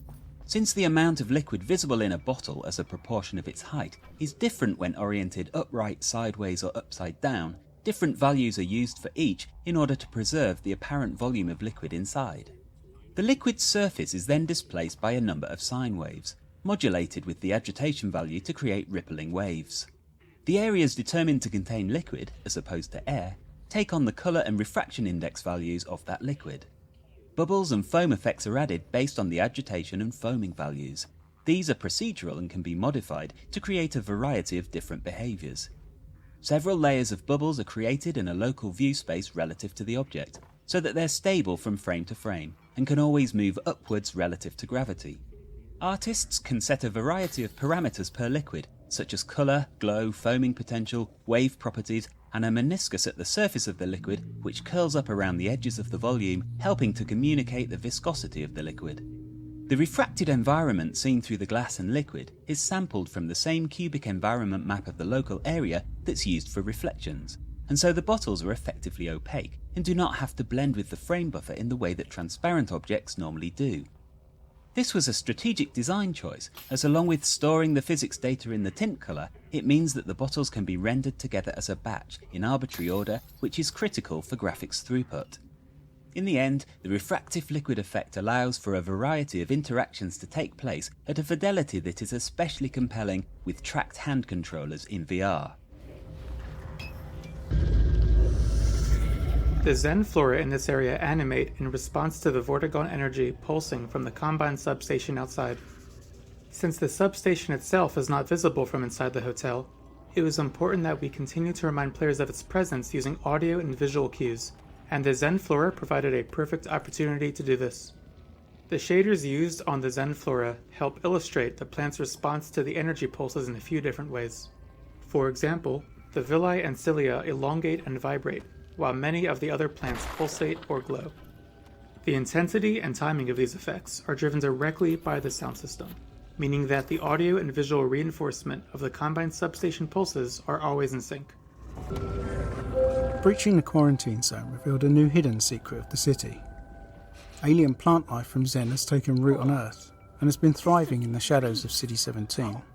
On the development team, the Northern Star Hotel was referred to as Hotel Xen before it had a proper name in the story, as it was the first location we used to explore what Xen foliage could look like and how it might consume any given environment. One of the challenges the environment team faced when designing the Xen foliage was layering a new look onto an existing environment without having to rebuild Xen-infested versions of every prop. We relied heavily on texture blending and kit bashing of Xen foliage shapes to handle most of the big environmental changes when Xenifying a scene. We also added some new features to our level editor, Hammer, which allowed for more creative manipulation of assets to reduce repetition. For example, we could pose certain types of meshes such as the Xen tentacles. These could be placed, scaled, stretched and manipulated to snake through an environment, giving a handcrafted look without every asset having to be built for a specific location. These elements were editable in Hammer so they could be adjusted at any time, but were baked into static meshes when the map was compiled to improve their runtime performance. The Reviver, one of the new enemy types introduced in Half-Life Alyx, arose from our observation that playtesters enjoyed searching their environment in VR much more than they had in traditional games. In addition to rewarding that desire to search with ammunition and resin, we experimented with how it could be part of fighting an enemy. We began prototyping with a fast headcrab variant we called the Runner, modifying its behaviour to run away and hide from the player after it attacked. We found players really enjoyed looking for a small, hidden enemy they knew was somewhere within a dense environment. They also liked shooting at a fast-moving enemy that was able to run under and behind everyday objects like tables and chairs. Lastly, players talked about liking the way they got to be the aggressor in combat for once, since everywhere else in the game they felt like they were always on the defensive. While feedback was overall very positive, there was one specific problem: how to encourage players to search for the runner. After a few runner encounters, we found players would start to realise they didn't have to look for the runner at all, they could simply wait for it to run away and then leave the room. So we started prototyping various ways in which the runner could become more dangerous if not found, setting up a time pressure where players had to find the runner quickly or the situation would get worse. After some experimentation, we landed on the prototype where the runner could revive a fallen zombie and become a new kind of foe, one that was more dangerous than a runner or zombie. After this change, the runner was renamed internally to the Reviver, and we began assembling the various encounters around it. It took a lot of playtesting to balance out all the various elements of the Reviver fights, because they involve multiple separate stages: combat versus the Reviver, searching for a hidden Reviver, and combat versus a revived zombie. In the end, we still didn't feel like we'd created enough of a foolproof reason for players to need to search for hidden Revivers, so we turned the Reviver's heart into a key, requiring players to collect it. An enemy's animation can elicit a powerful emotional response from players, especially in VR. While developing the Reviver, we learned that sometimes a character performance can have unintended consequences. In our initial Reviver prototypes, we simply used a blue-tinted headcrab model with rudimentary electrical effects. The prototype was successful enough in playtesting that we decided to invest in a new, purpose-built model for the Reviver, with electrical skin and improved effects. Players identified the new Reviver successfully in the game, but we ran into a new problem. Players didn't want to fight it anymore.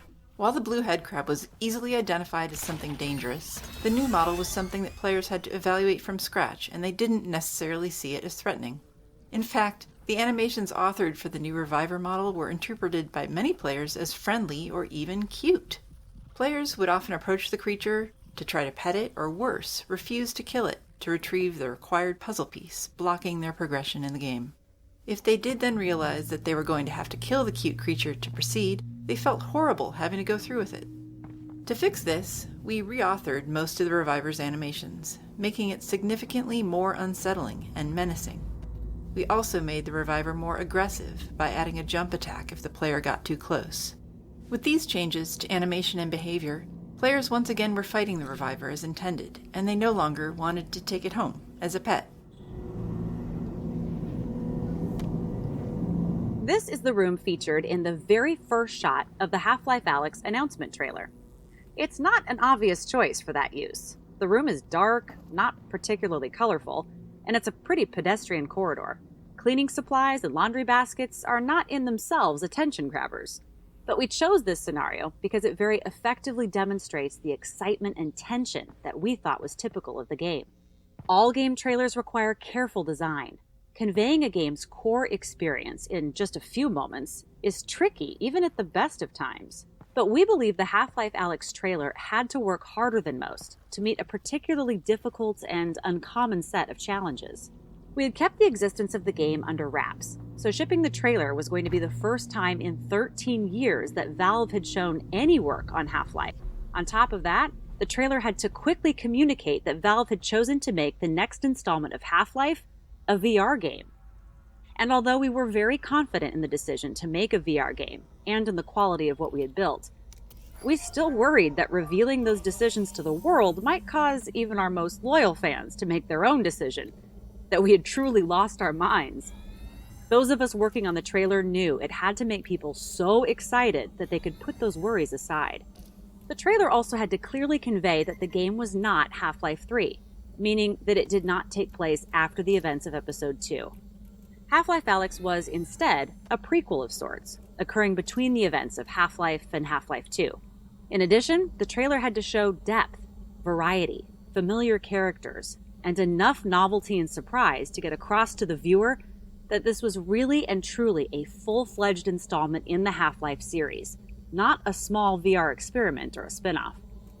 This was a tall order, but the entire game team rallied around the effort because everyone understood the value of the work. We're just as proud of the result we achieved in the trailer as we are of any other part of Half-Life Alyx. Half-Life Alyx supports 3 types of player movement: continuous movement, shift teleport, and blink teleport. Early on, one of the properties of blink teleport, and to a lesser degree shift teleport, was that players would often refer to the actual mechanic of teleporting when describing their movement through the environment. I teleported to the desk, or I teleported into cover, was often how players would describe their actions, and it served as an unconscious reminder that they were interacting with a game in a specific way. To address this, we made a couple of key changes early on that significantly altered the way players recounted their movement, and as a result, pulled them further into a more convincing virtual reality. One of these changes was the visual indicator that represented the teleport destination. We swapped the abstract cylindrical indicator used in the lab for a pair of holographic feet. The feet helped provide a sense of physical presence and indicated the direction the player would face upon finishing a teleport. We also added animated feet between the player's current location and the teleport target. These feet illustrated the path the player would traverse, further helping provide a fiction for their movement through the environment. Along with the visual interface changes, we also added audio of footsteps and body movements that would play after a teleport to effectively summarize the player's movement through the space.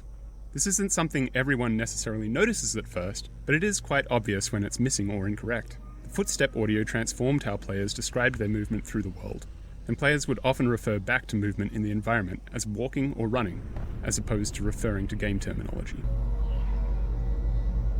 Compared to our traditional first-person experiences, in VR we found it was sometimes all too easy to create an intense atmosphere. This can be to the game's advantage, but it can also be detrimental in cases where our focus is on training players in some new mechanic.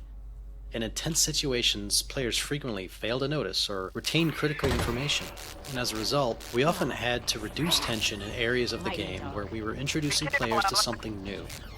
The audio of the Reviver here as the player descends beneath the hotel is designed to ease players into the idea that they will be encountering the creature that they had briefly seen as they entered the hotel earlier. The Reviver's scream and its shadow on the wall are designed to reduce tension by indicating the position of the Reviver around the corner, removing any potential surprise. Telegraphing the Reviver's position and giving players the upper hand helps set up the resurrection scene. where players want to observe the reviver instead of shooting at it immediately. This is critical because this is the first time the player sees the reviver reanimating a zombie, and if players are too distracted to take it in, they won't be successful in the upcoming. In our early designs, a revived zombie was just an invincible zombie with a moving vulnerable spot. Playtesting revealed this to be less tense and threatening than the reviver on its own, and since we wanted the revived zombie to be a higher stakes adversary, we needed to enhance its offensive capabilities. As a natural extension of the electrified nature of the reviver, we chose to create an electrical field around the revived zombie, so that players who got too close would take heavy electrical damage. This worked well for many playtests, until we observed a player who was a proficient real-world marksman. This player was able to easily defeat the revived zombie without ever being threatened by it. In response, we gave the revived zombie its electrified ground counterattack, which forces players to change positions to avoid damage. This created a cadence of attack and retreat that was more tense and satisfying for all players. One of the challenges with the Reviver's resurrection mechanic was training players that the Reviver was the target, and the zombie was effectively just an inert vehicle that could not be damaged. This was a significant departure from what we had been training players to expect. Up until this point in the game, players would see a zombie, shoot at it, and as long as they hit it enough times, it would die. The Reviver breaks that expectation, and in early tests, players thought the game was broken when the zombie wouldn't die or even react to being shot. We had to make a number of changes to revive zombies to train players that this behavior was intentional. First, we designed the revived zombie's introduction animation to use particle effects and audio to draw attention to the changes that result in this new type of combat. Second, we substituted in dull particle and impact sounds to make shooting the zombie feel less impactful than it did in previous encounters with ordinary non-revived zombies. And finally, we modified the revived zombie so that it doesn't play any flinch animation or respond to bullet impacts, further communicating to players that its behavior is different. We also used the reviver itself to illustrate the new combat experience. Electrical effects were added to indicate the reviver's movement inside the zombie, with a bright pop and glow as it emerged at a new location on the zombie's body. With these new visuals and satisfying impact sounds and screeches from the reviver when hit, playtesters were no longer confused and consistently enjoyed the new combat mechanic. Since a VR game must always be rendered from a virtual camera that matches the player's own point of view, we have limited opportunities to control what the player sees. Elevators are one of the few tools we have in VR to direct the player's view. A rising elevator like this one can be used similar to a crane shot that you might see in film, going from one elevation to another, revealing a beautiful vista or dramatic story beat. In VR, elevator rides can be challenging to make comfortable, as the motion of the virtual elevator is inconsistent with the player's own vestibular system. We found that we can make the elevator rides in Half-Life Alyx comfortable enough for most players by moving the elevator slowly and limiting how much the player could see out of the elevator. This particular elevator was initially far more open, but we gradually introduced more and more visual obstruction to the design so that the player always had some significant portion of the elevator in their field of view.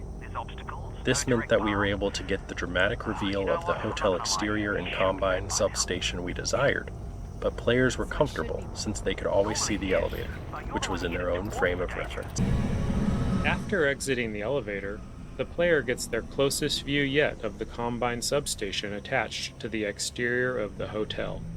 While the Combine architecture can veer into the abstract, it's often at its most successful when contrasted with a human structure. Beyond this, we always try to drive the visual design with an invented function, ideally to support the gameplay or story. In this case, the routing of some unusual power source to the vault from various parts of the city. The player doesn't know it at this point, but this substation is designed to essentially torture the song out of a group of Vortigaunts who are housed in the attached pod farms. The output is collected from the Vortigaunts before being reharmonized by a single conductor Vortigaunt via the cable tuner apparatus seen at the root of the transmission cables that run up to the vault itself. This design gave us the opportunity to subsequently meet another Vortigaunt and acted as enough of a constraint to allow us to design an interaction that would physically compromise the substation as the player exits the hotel in the next map. Xen foliage has been designed to respond to the player in a number of ways. In dark areas, where the flashlight is active, some Xen flora will animate or expand in response to the light. These Xen plants respond to the proximity of the player's hand by glowing and pulsing. The glow effect in particular is rendered with an offset using the correct binocular perspective for each eye, which gives the impression that the glow originates in the interior of the organism. The Xen flora's shader effects, which rely on hand proximity, take their input from a dynamic voxel field which follows the player at all times. The player's hands effectively draw motion trails in this voxel field, which can be sampled by the foliage's shaders to drive deformations and other shading effects. If the player moves their hands quickly, they produce motion trails in the voxel field. If they hold their hands still, they produce a radiating force. These different types of motion characteristics allow us to create different behaviors in the foliage to give it a bit of extra personality. Particle effects present an interesting challenge in VR due to stereopsis, which is our ability to discern the depth of objects from two slightly different views of the world we see from our two eyes. Traditional particle systems, as seen on the left, were typically implemented as a series of flipbook images displayed on relatively large polygons, which orient to face the player. Each series of images would contain effectively a little movie of a more complex phenomenon like a wafting puff of smoke or a flickering flame and so on.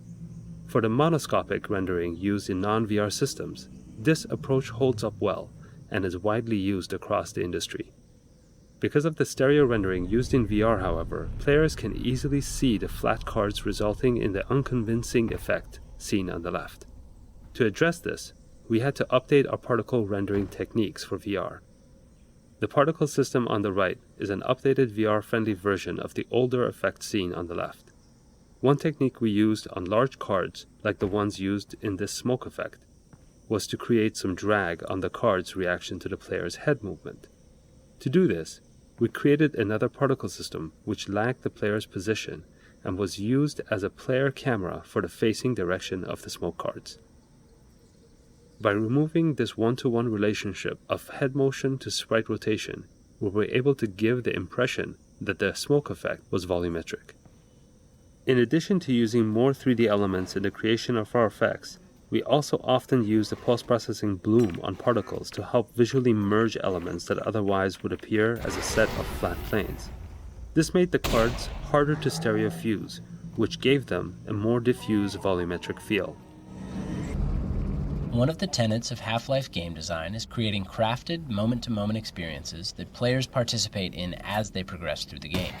Sometimes this means playing with emotional responses to turn something undesirable into a memorable highlight. This collapsed section of the hotel features this type of experience. Players are often instinctively pulled to the safest looking location in a given area, and here that would be the well-lit corridor above. But when they get there, they find their way blocked by a Combine power shield.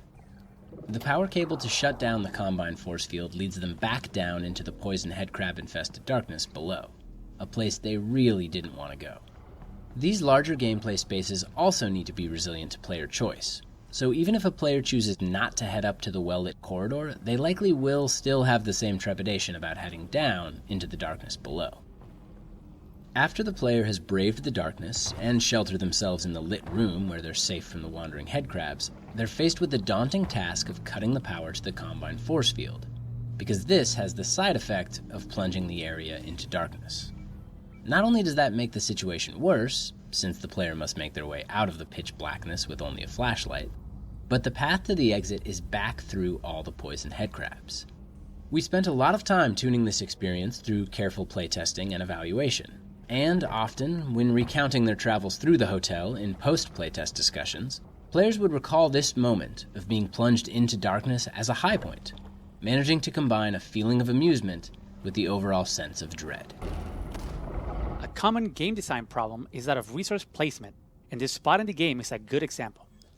Players have just left an area where they acquire the Combine submachine gun, and whenever they get a new weapon, we try to give the player the opportunity to experiment with it right away. So, right after the SMG, we make sure to give the player a bunch of ammo for it and a supply of not too threatening enemies, in the form of confined zombies and wandering headcrabs to experiment on.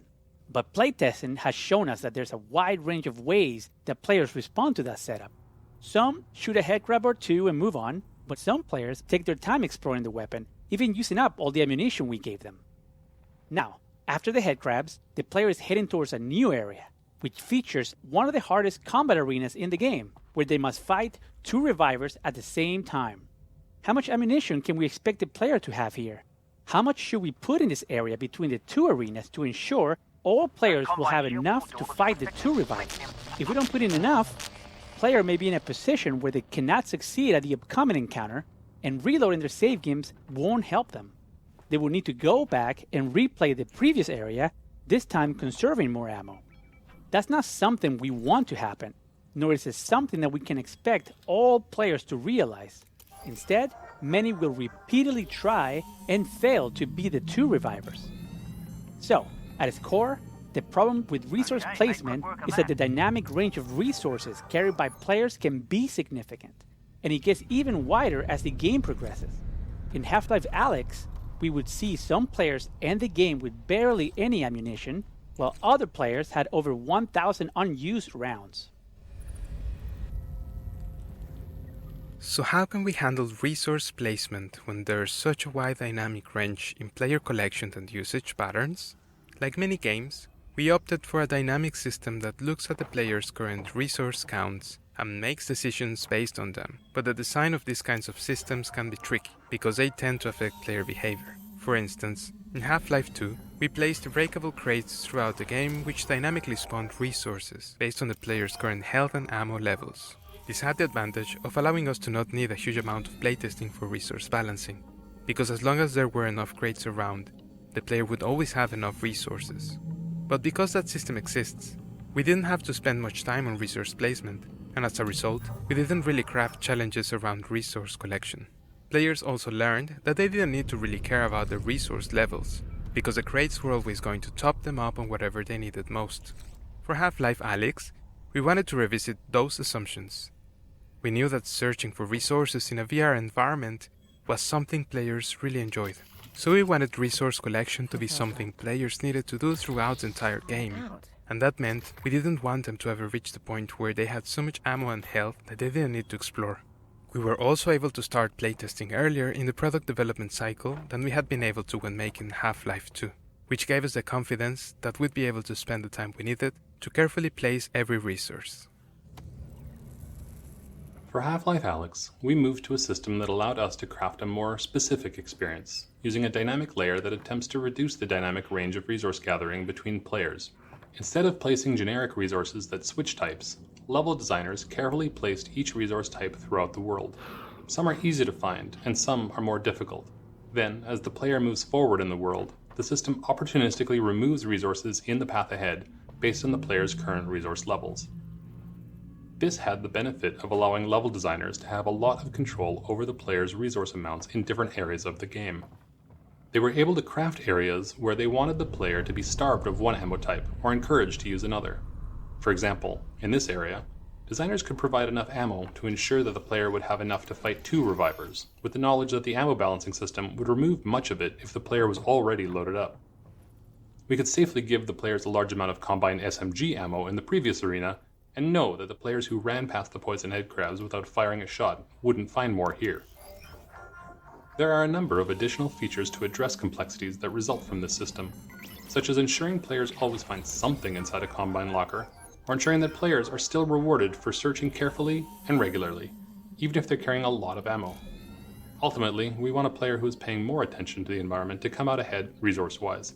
We just needed some dials to be able to control how far ahead they got. Up until this point, each Reviver encounter has been focused on teaching players something new about the Reviver so that they can defeat it. This arena represents the culmination of the training. There are no new rules, there is nothing to learn about the Reviver itself. By this point, players are armed with the knowledge required to progress. The challenge then shifts into a combat problem where strategy and execution are required. Players have to juggle and prioritize multiple targets, utilize all of their weapons, and manage a constrained supply of ammunition in order to prevail and make their way back out to the exterior of the hotel so they can deactivate the combined substation. One of the core subplots of the storyline is regarding the Combine imprisonment and use of the Vortigaunts to trap the G-Man. The multi-dimensional power of the Vortigaunts to detain the seemingly invincible G-Man is established in previous Half-Life lore. Through the use of their prisoner pods and substation technology, the Combine extract the power of the Vortigaunts' Vortessence chant, tune that energy, and then transmit it to the vault to contain the G-Man. To communicate this Combine process to the player without explaining it through lengthy exposition, we used musical sound patterns to represent the process implicitly. If you stand near the pods holding the Vortigaunts, you can hear them groaning their chant in a slow but semi-musical pattern.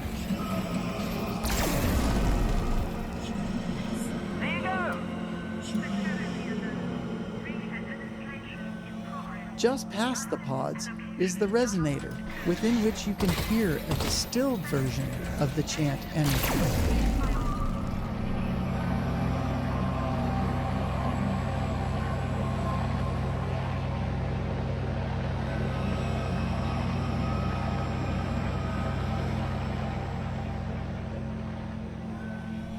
Finally, the cables are activated with the concentrated Vortigaunt energy, which is harmonized in varying patterns and intermittently transmitted to the vault once the energy is sufficiently tuned. If you stand near the cables while they're tuning, you'll notice the sheer size and height of the sound. This was achieved by placing the sound emitters for each cable at the locations of the actual cables themselves. The sound of the cables covers a broad frequency range, which emphasizes Steam Audio's head-related transfer function processing. That simulation, combined with the feedback of the observer's inner ear as she looks upwards, gives the same impression of scale that VR is known to give visual objects. Last one.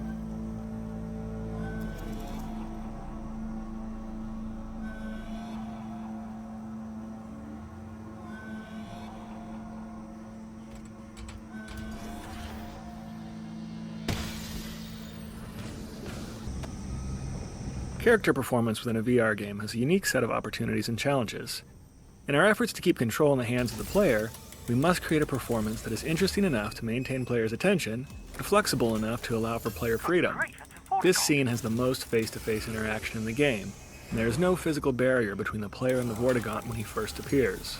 At one point, we played with the idea of a jump scare when the Vortigaunt is released, upending the player's expectations of what had been referred to only as a battery up until that point.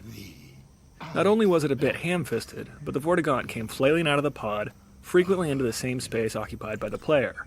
To solve this problem, we cut the jump scare and slid the pod back out of the player's space as it opened, to allow for the Vortigaunt to emerge at a comfortable distance. We faced a similar challenge when determining how to get both the player and Vortigaunt to their next locations without intersecting. We wanted to get the player and Vortigaunt side by side overlooking the Vista, while the Vortigaunt delivered critical exposition.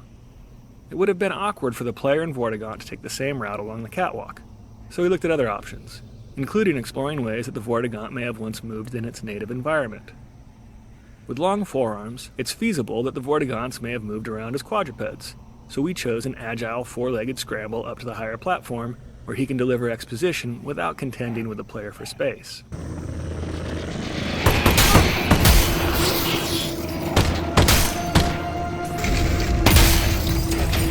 Tarps used by the Combine to cover buildings in the quarantine zone are animated procedurally.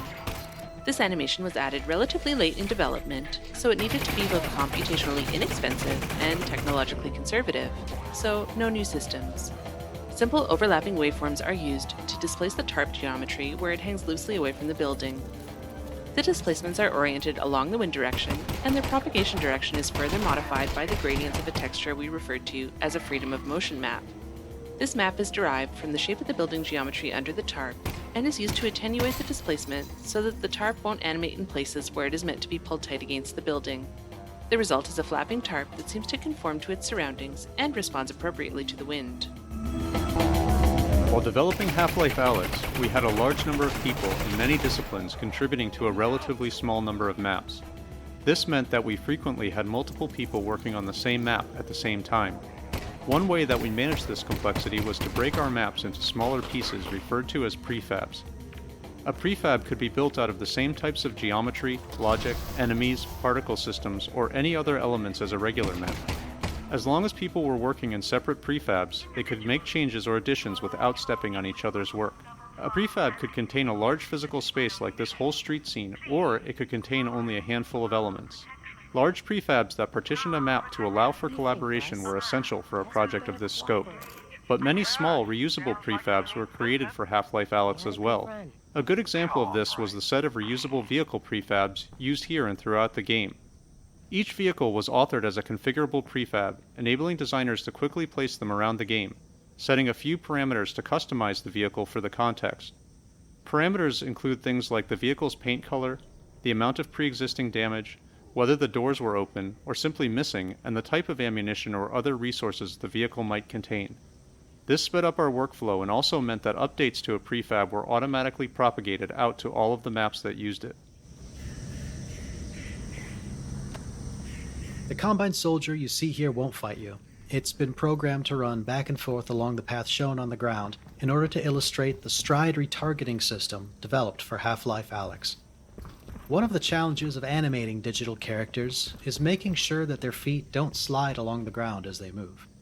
Humans are very good at picking out irregularities in the movements of virtual characters, especially in VR, and Combine Soldiers in particular need to look like their feet are planting and their weight is shifting as they change direction. Otherwise, they appear weightless and unconvincing. In a pre-processing phase, our stride retargeting system analyzes the steps of each authored animation and stores them as a direction-independent trajectory. At runtime, our system predicts where each foot will land on the next step based on the motion of the animation, the character's path, and the height of the ground. The pairs of colored boxes on the ground illustrate this process. The red boxes show the previous foot positions, the green boxes indicate the soldier's current foot position, and the blue boxes are drawn where each foot is predicted to land next. Once the predicted foot positions are calculated, the system guides the feet to the predicted locations using the trajectory information to preserve the style of the original animation. Once the foot lands, it is locked in place until the next step. In the end, this system was so effective that we could essentially make any animation walk in any direction without foot sliding. You can experiment with the system by moving around the area, since the soldier has been set up to always face you while running the specified path. Trip mines have appeared in prior Half-Life games, and the act of defusing them seemed like a natural fit for a VR game, where players can perform complex operations with their hands. By this point in the game, players have already learned how to hack Combine technology with their multi-tool, but we wanted defusing a trip mine to be more tense than the hacking puzzles. To defuse a trip mine, not only does the player have to place their hand near the laser that could trigger the mine, but they have to perform the task within just a few seconds. Early versions of this puzzle were inspired by lockpicking, resembling a series of tumblers that the player had to quickly align. Unfortunately, the tumbler design required players to rotate their wrists in an uncomfortable manner, particularly given that they had to also avoid touching the laser beam. We removed the rotational component, but kept the timing element, leading to the mechanic you see in the final game. We also experimented with causing the trip mines to actually explode if the player failed to defuse them, but most players found this too punishing, especially in cases where a chain reaction of explosions could occur. Instead, the mines just stay active and the player can attempt to defuse them again. We did end up keeping this behavior for the hard difficulty setting, but added a warning sound a few seconds before the mine actually explodes, to give players some time to move away. We also experimented with allowing diffused mines to be removed and redeployed by the player, but we hadn't designed enough combat scenarios around this mechanic for it to be satisfying in practice, so this was left out of the final game. This combat arena that loops back over itself as the player winds through the tenement buildings was one of the earliest test maps built when we began adding Combine soldiers to Half-Life Alyx. One of the lessons we learned from this series of combat encounters was that fighting Combine soldiers was physically taxing on players, as we needed to pay careful attention to pacing. Taking cover, reloading, switching weapons, and acquiring targets really pushed on all the skills that players had learned up until this point. To help cut down on fatigue, we added gaps between the Combine encounters and removed some of the combat altogether to better pace the experience. The trip mines in the stairwell following this battle are a good example of one of the pacing elements we used to slow the player down and let them recuperate before the combat ramps back up again.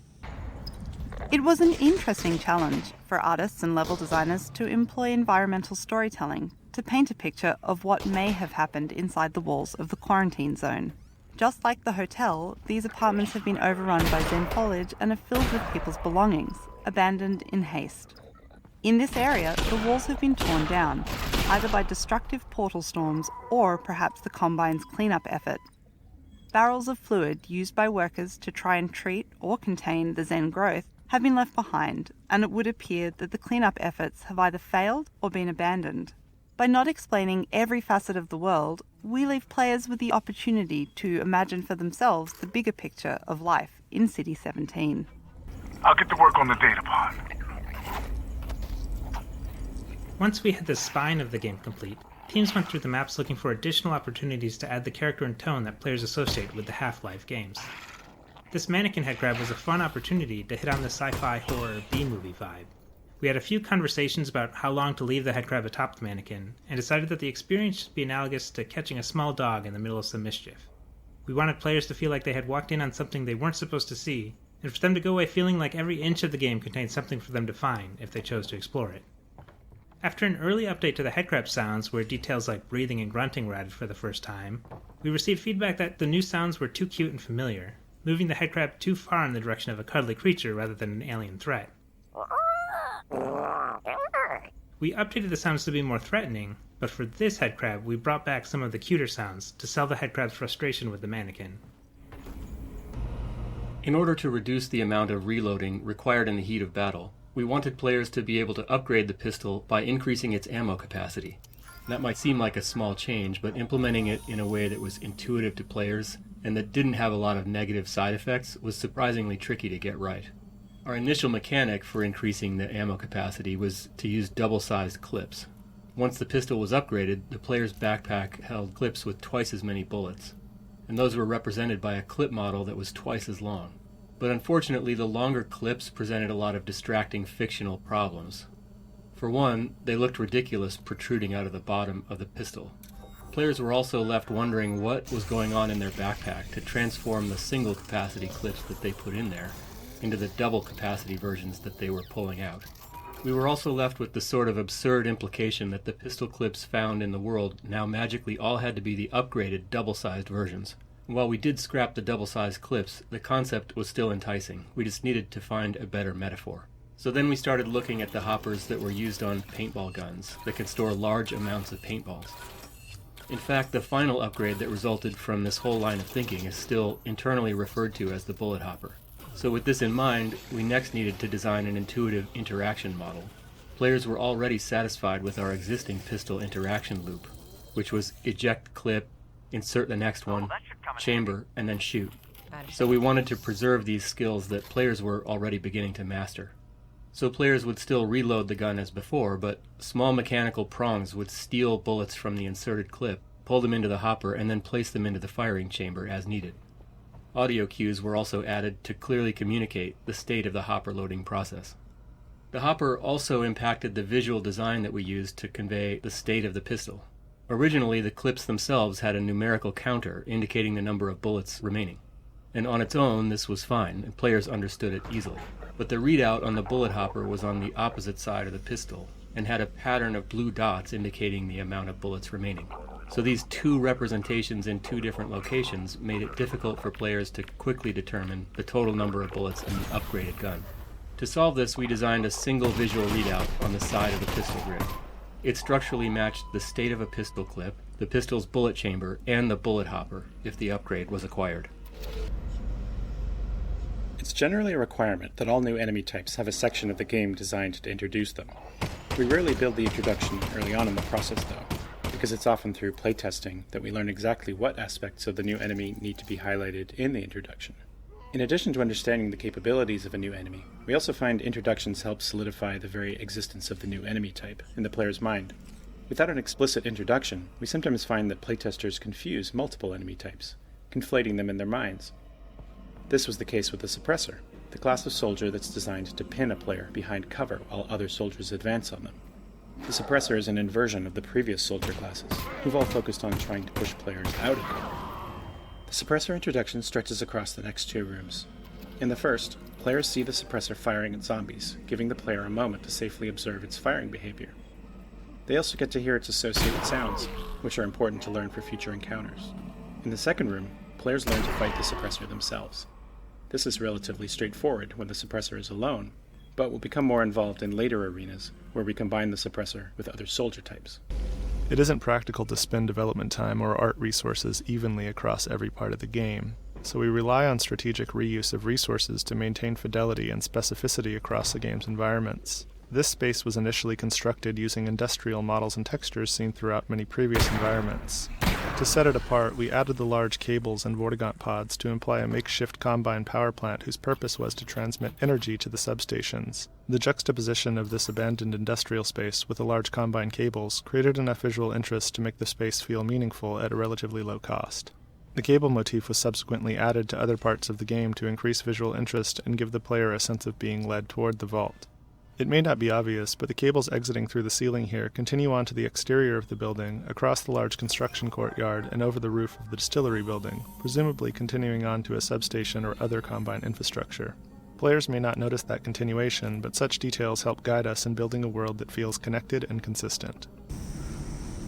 One problem we faced with the VR movement styles that Alyx supported was keeping the combat experience from diverging based upon whether players were using teleport or continuous movement. If the combat was significantly different depending on the player's movement setting, our playtesting requirements could explode combinatorially. One way that we prevented this combinatorial explosion was by ensuring that AIs could sense player movement no matter which locomotion style the player was using. To do this, we created a visual proxy for players using teleport locomotion. Imagine a scenario where the player is behind cover, hidden from a soldier's sight. If the player used continuous movement to run to another piece of nearby cover, the soldier would see them while they were out in the open. But a player who instantly teleported from one piece of cover to the next would not be seen.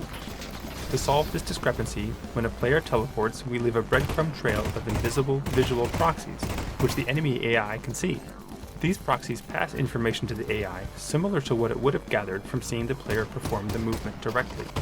In this case, the soldier would know the teleporting player had left the original cover and run across open ground to the new cover, just like a player using continuous motion. While obviously not identical, in that the soldier didn't have a chance to take a shot at the teleporting player, these kinds of features did allow us to reduce the number of ways our AI logic needed to take player movement options into consideration. For Half-Life Alyx, we wanted to expand the functionality of our soundscape system, which is used to play ambient sounds. In prior games, we could generally only play one soundscape at a time. The player would be hearing either soundscape A or soundscape B, with a brief crossfade from one to the other. In this game, the soundscapes are much more flexible and can be overlapped in ways that enable more realistic transitions. For example, the volume of different soundscapes can be controlled by the player's position and the open or closed state of particular doors in the world. We frequently use this functionality in areas like this transition between indoor and outdoor spaces. If you pause outside for a moment, you'll notice the crickets, birds, distant dog barks, and other environmental sounds that help paint the picture of the quarantine zone late in the day. As you move into the indoor area, you'll notice the outdoor soundscape diminish as you move away from the door. In fact, if you close the door, the volume of the outdoor soundscape is reduced even further. And as you progress into the building, you'll begin to notice the indoor soundscape consisting of the indistinct hum of machinery and buzz of electrical fixtures. See a way into this building, so I'm gonna For our teleport and continuous locomotion modes, we provide corresponding ladder climbing methods. By default, player using teleport locomotion can target a ladder, and after a short timer, get teleported to the top or the bottom, depending on where they started. The timer was necessary to ensure that players were intentionally using the ladder. We didn't want them to unintentionally target the ladder and become disoriented when they found themselves at the other end. Players using continuous locomotion can directly grab ladders to climb up or down. In this mode, they can grab a ladder rung and move their hand down to raise their body, or move their hand up to lower it. This allows players to move up or down the ladder rung by rung in a natural way. This mode turned out to be so popular that we added it as an option even for players using teleport locomotion. As it happens, most of the ladders in our game do not extend very far beyond the upper landing area. This made dismounting the top of a ladder challenging for players using continuous ladder climbing, since there's very little ladder to grab onto above the landing area. To solve this, we detect when the player stops holding the ladder with both hands and automatically teleport them to either the top or the bottom, based on the direction they were climbing. Unfortunately, we don't have a lot of explicit ladder training in the game, so some players are surprised by this teleport behavior if they accidentally let go with both hands while climbing.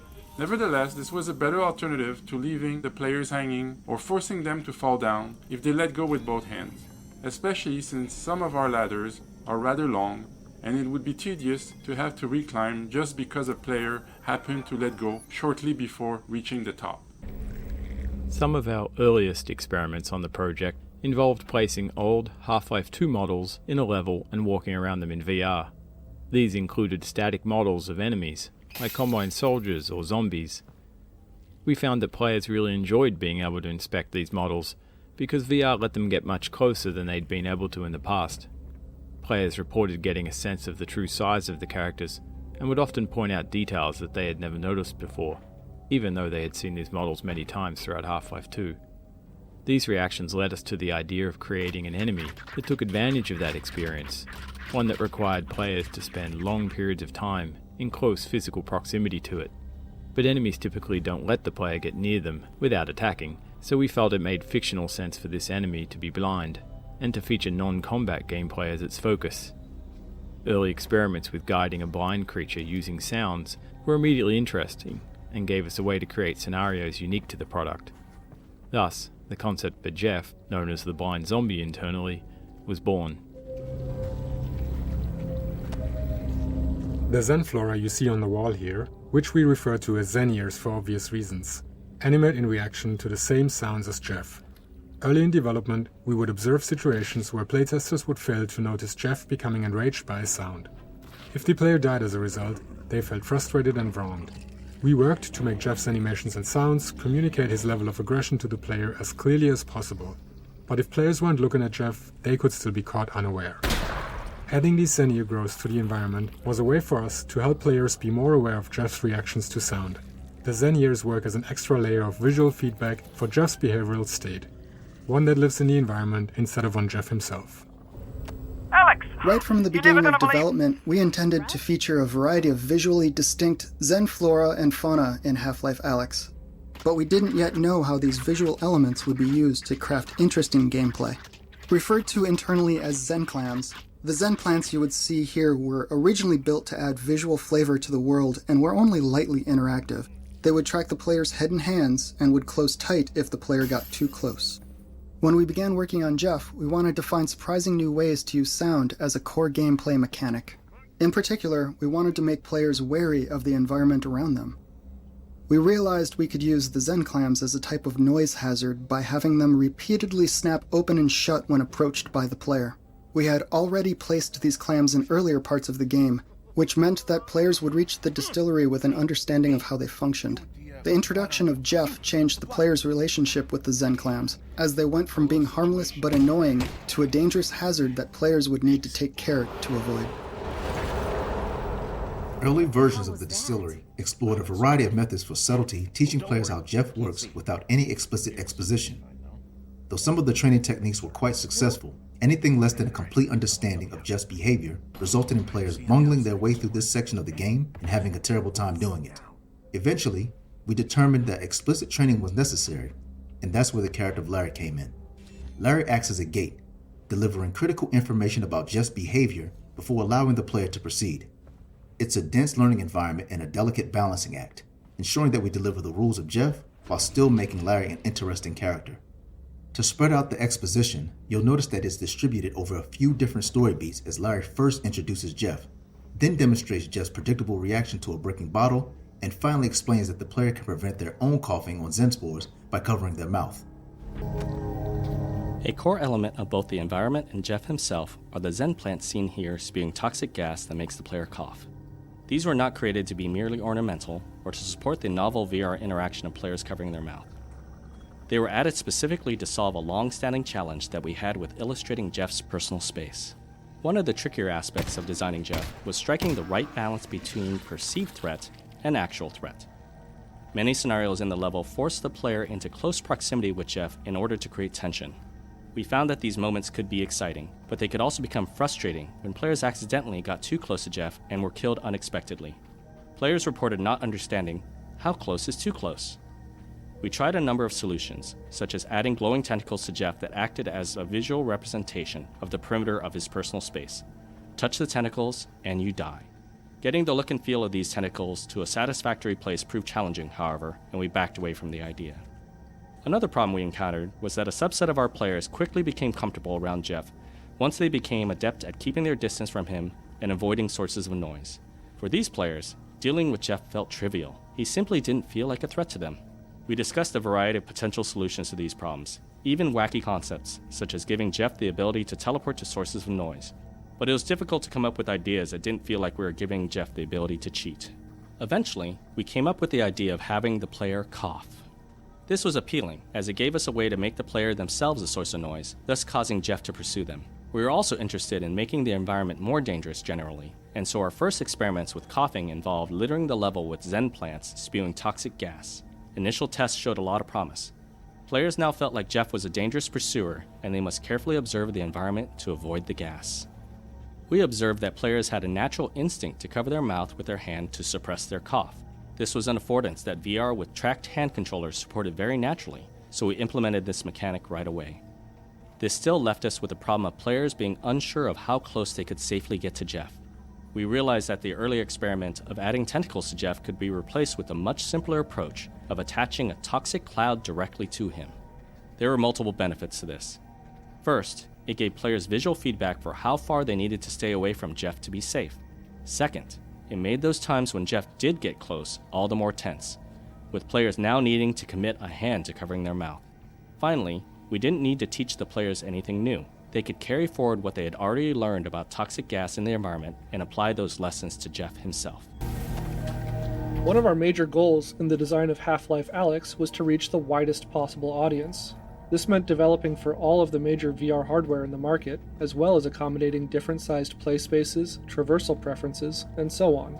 The accessibility option that had the most knock-on effects into the design of the game, from controller bindings, to game logic, to level design, was the support of a single controller mode, for players who don't use two controllers. In this mode, reloading is performed by moving the weapon to the shoulder and pressing a button, much like arcade games which require the player to fire their weapon off-screen to reload. The flashlight was modified to attach to the primary hand, and gas masks were added so that players could muffle their coughs hands-free. Even the gun used in the final Strider battle, with its two-handed aiming and reloading controls, was modified to be operable with one hand. As we refined Jeff's behavior in visual design, we thought a lot about how we wanted players to feel about him. The goal was to have playtesters describe Jeff with words such as menacing, threatening, and deadly, and for that reason it became important that players not survive if they got too close to Jeff. So we decided that his attack should result in instant death. This would teach players unambiguously that Jeff was too dangerous to trifle with, but it left us with the challenge of teaching this to players without necessarily killing them. The approach we took was to give the player opportunities to witness Jeff attack and kill other characters. Early versions of the level included scenarios where Jeff and the player would encounter zombies and Combine soldiers. The player could attack these enemies, or use sound to lure Jeff into place so that he could pummel them with his massive arms. This gave players an opportunity to witness Jeff's power and his method of attack without dying at his hands themselves. Unfortunately, this outcome wasn't guaranteed, as some players would opt to kill those enemies themselves, and having these other characters present was also quite expensive in terms of animation, sound, and level content. We were already grappling with the challenge of keeping this level well-paced and within scope, and so we cut these sections. But this still left us with the original problem of how to demonstrate Jeff's ability to kill without killing the player. We chose to address this by adding beats to existing animated sequences. For example, when the player opens this two-handed roller door, we added a headcrab for Jeff to munch on in full view of the player. We also added a similar beat to the later elevator ride, with Jeff smashing a headcrab against a wall before melting it down with acid.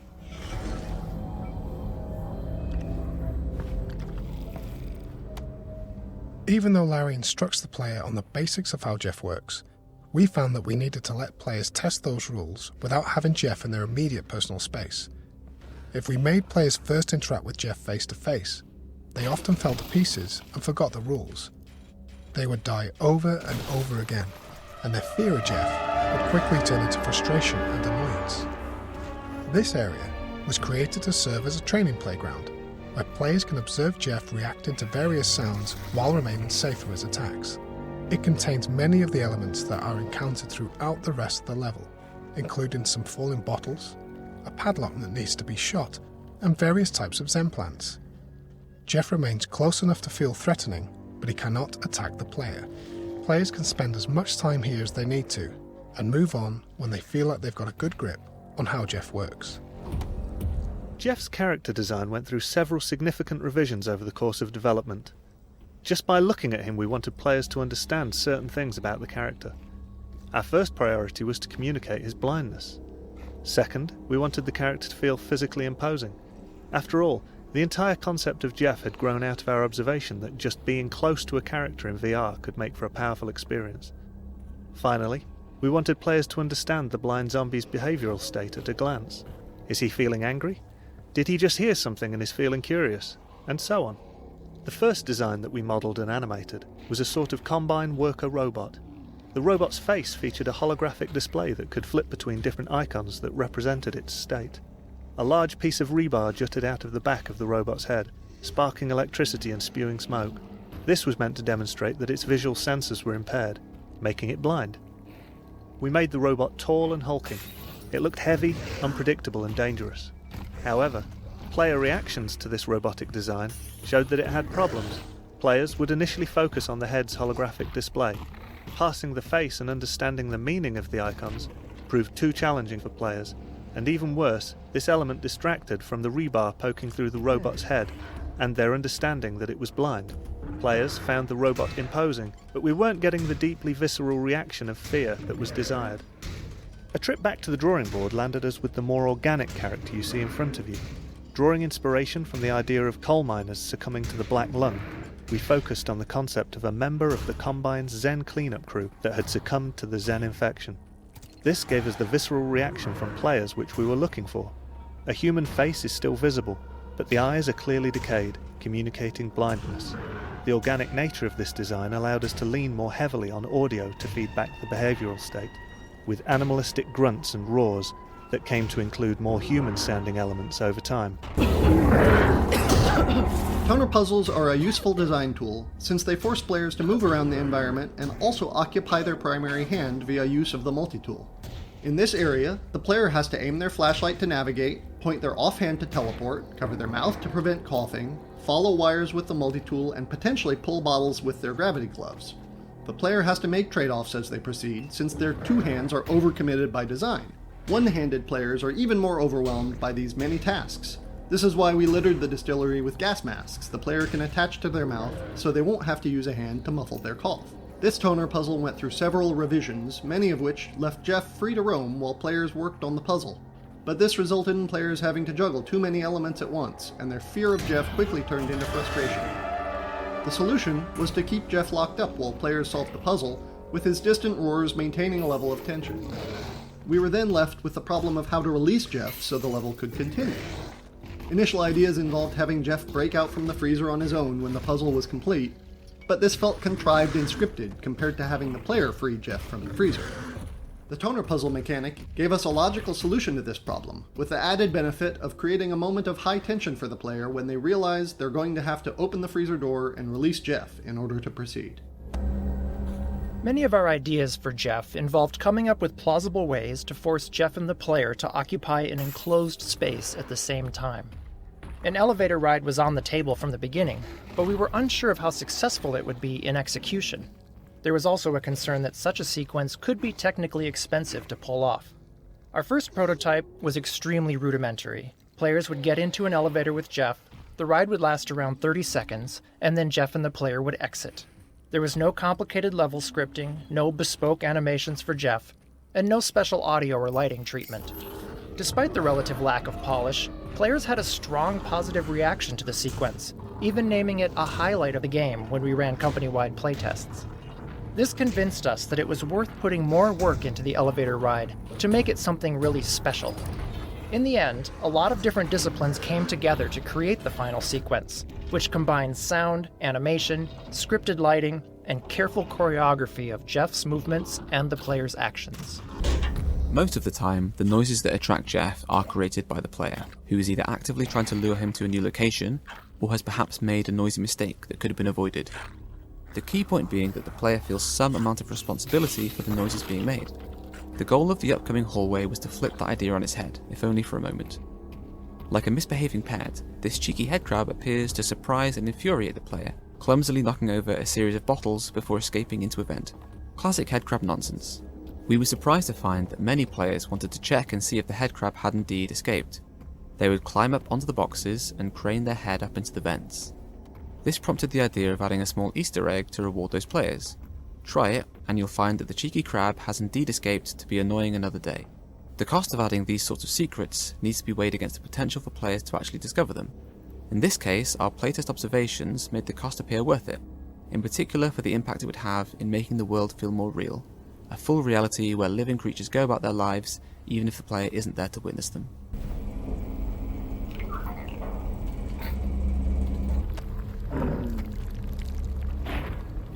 Since the entire premise of Jeff hinged on keeping Jeff and the player in close proximity to each other, the distillery map was constructed as a series of chambers connected by one-way transitions. Early on, we used two techniques in concert to keep Jeff and the player together throughout the level. First, each new area was gated with a special locked door. These took the form of impenetrable Xen membranes that only Jeff could tear through. The player would lure Jeff to the membrane using sound, and Jeff would break it open so that both Jeff and the player could proceed. We had always had a goal of having players describe Jeff in adversarial terms, as a constant pursuer or a thorn in their side. The problem with the Xen membrane concept was that it led to players describing Jeff as a useful tool, or worse, an angry co-op partner, rather than something they feared. Another way that we would keep Jeff and the player together was via the use of one-way drops. Jeff would fall off catwalks, platforms, and ladders into each new area. These drops functioned as intended, but just like the Xen membranes, elicited an undesirable reaction from players, especially when repeated multiple times. Watching Jeff do these pratfalls left players feeling like he was less dangerous. They felt sorry for him, and even laughed at him. Eventually, we realized that we could use combined force fields, which the player cannot pass through, as a way to create one-way doors. These force fields allowed Jeff to move through them, but required the player to follow via another one-way path. This allowed us to build thresholds where Jeff and the player could both move forward while eliminating the awkwardness of the Xen membranes, and avoiding the repeated falls that had previously made Jeff look so clumsy. Combined force fields also had a few other benefits. For one, they gave Jeff a convenient way to take a backstage route that is inaccessible to the player, like the one at the bottom of this ladder. They also tied in nicely with Jeff's fictional background as a former member of the Combine Xen cleanup crew. Creating an experience with such a heavy focus on audio presented some unique design problems. The primary challenge was determining which sounds Jeff should be able to hear and making sure that players understood the rules. Half-Life Alyx contains a vast array of physics objects. However, through playtesting we found it best to use only a small set of them in the distillery. We needed to pay close attention to each object that we did include, particularly to audio design for collisions between the object and the various surface types used in the distillery. It was important that what players heard matched their expectations for how Jeff would react. In early testing, we would find individual cases where players would say things like, "I don't know why Jeff got angry," or "I would have expected that noise to attract Jeff."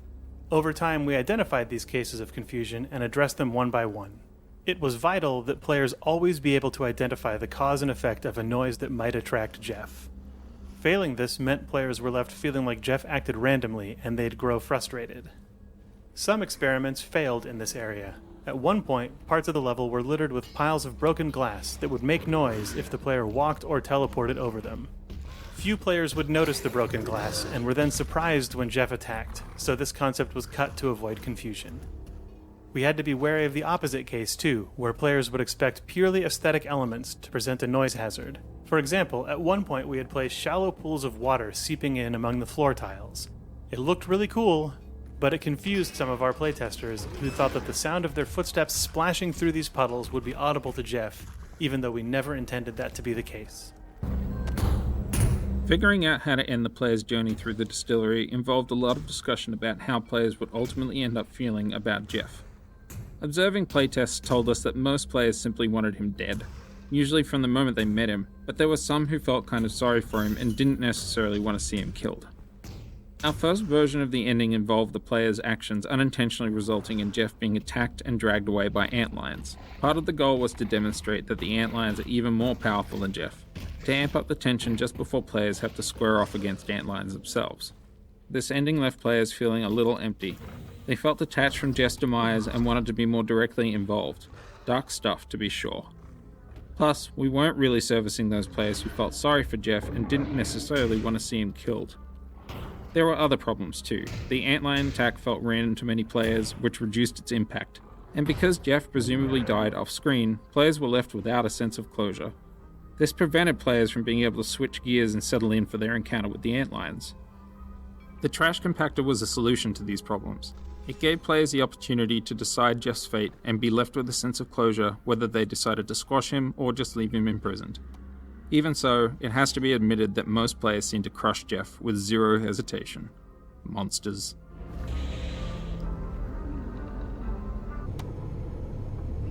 In some of our early experiments bringing Half-Life 2 enemies to VR, we found that antlions in particular showed promise and were interesting to fight, but tended to quickly overwhelm playtesters.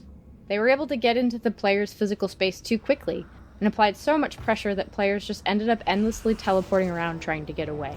Around the same time, we were discovering that all players, even relative novices, have surprisingly good aim in VR. The variability of aiming ability amongst players is simply much lower in VR than it is in mouse and keyboard games. To take advantage of the idea that players would consistently be able to make precise shots, we started testing an antlion design which players could slow down by shooting off the legs. Playtesters reacted positively to both the need for accuracy and the organic feeling that this gave the antlions when their legs flew off and the injured antlion continued to limp toward them. The removal of the legs was clear to players, but presenting the fact that the abdomen was invulnerable until the legs were removed was a long-standing challenge. There was no single solution to communicating this effectively to playtesters, but rather a series of small additions that communicated the behavior. For example, we made the abdomen dull and black when invulnerable, and changed it to match the bright orange legs as it became vulnerable.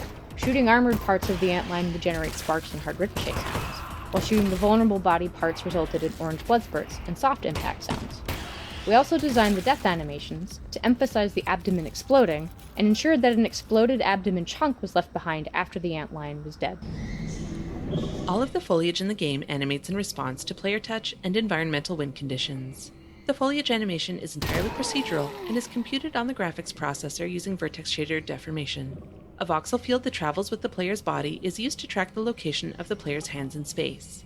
The hands effectively draw motion trails into this voxel field, which can be sampled by the foliage's vertex shader and used to drive deformations, allowing the player to bat the foliage around with their hands. The foliage also interacts with wind, allowing us to give ambient motion to the plants. In order to accommodate a range of environmental design, we tuned the wind deformations at different speeds, from slight drafts to hurricane force winds. It turned out, though, that the ambient wind was never required to be more than a moderate breeze, and for most of development, the hurricane effect was unused. This particular zoo habitat was added late in development and required a critical extension to the procedural foliage animation system. Prior to adding this habitat, the foliage didn't need to deform in response to enemy animation or grenade explosions, but of course, this area is all about throwing grenades at zombies. To address this, we added a low-resolution voxel field that could be sampled by the foliage shader to apply additional deformations.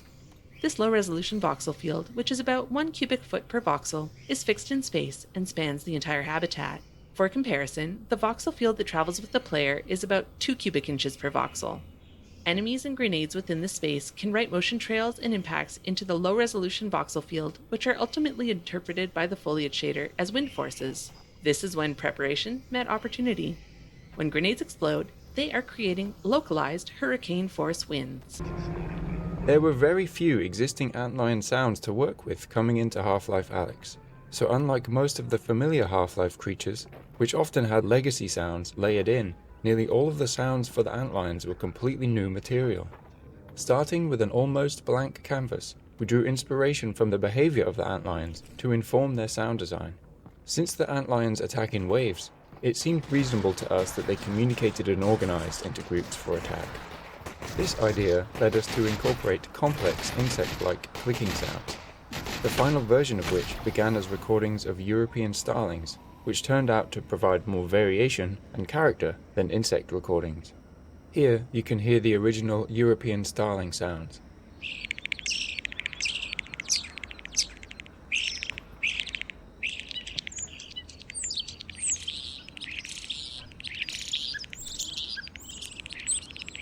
We took those recordings and layered them with designed elements to create the antlion sounds used in the game.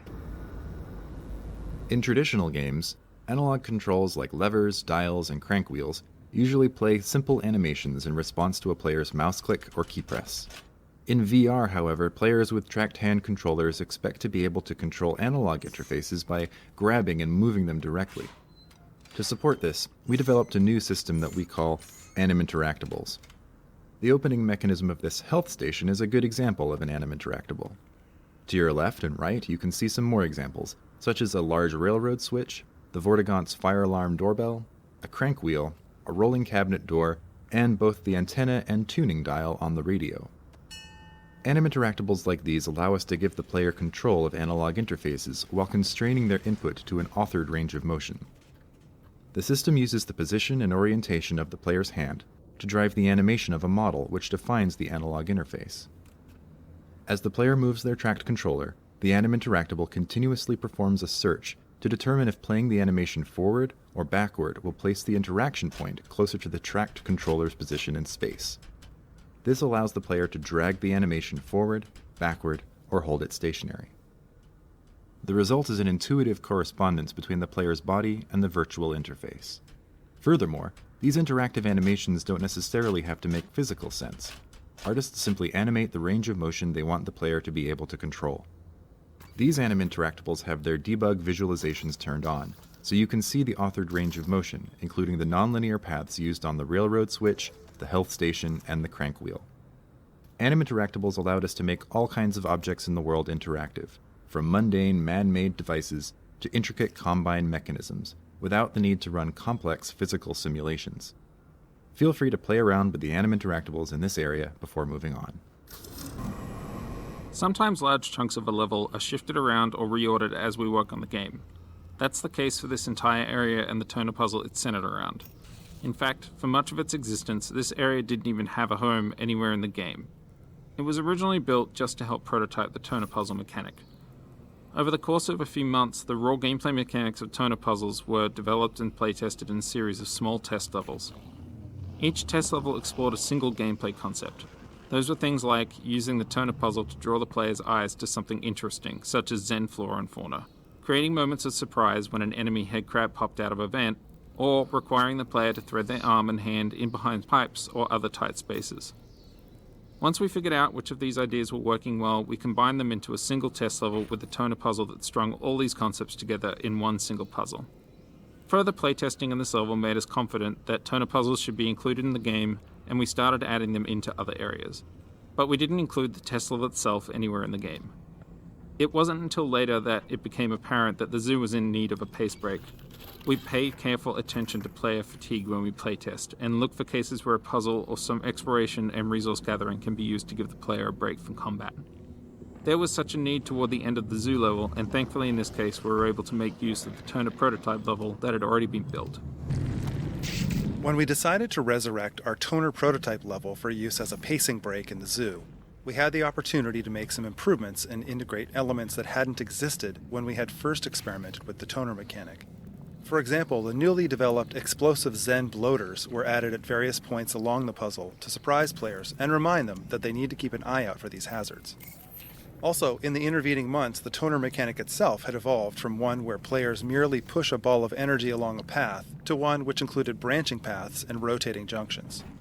This junction here in the breaker box is the linchpin of the whole puzzle, as the player must interact with it 3 times. Once to open the roller door to this back area, once to switch power away from the roller door to the last leg of the puzzle, and once to reopen the roller door in order to exit. Because this toner puzzle covers such a large physical area, including some zombie combat in the middle, players frequently lost track of the correspondence between the state of this junction and the roller door. This meant that they would trap themselves back here and not understand how to proceed. To address this, we made a lot of changes to the presentation of this junction over the course of development. The unique breaker box and tangle of conduit are designed to make the junction recognizable as the same junction from both sides of the wall. The shape of the hole in the wall and the orientation of the breaker box are designed to make sure that the player stands in the right location to have line of sight to the roller door and see that it closes when they route power away from it to the last leg of the puzzle. The door itself also makes a lot of noise and an unreasonable amount of sparks to draw attention to itself each time it moves. This particular puzzle twist was in danger of being cut for a long time, but with this series of refinements, enough playtesters understood its behavior that we were comfortable with shipping it in the final game.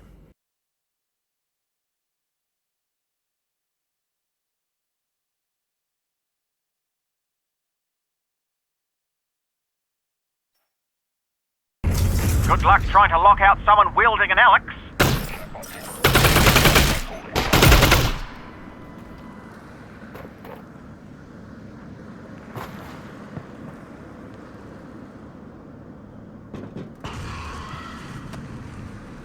Emergence from the zoo gave us an opportunity to present players with a dramatic vista and to show them how much progress they had made in the journey to the vault.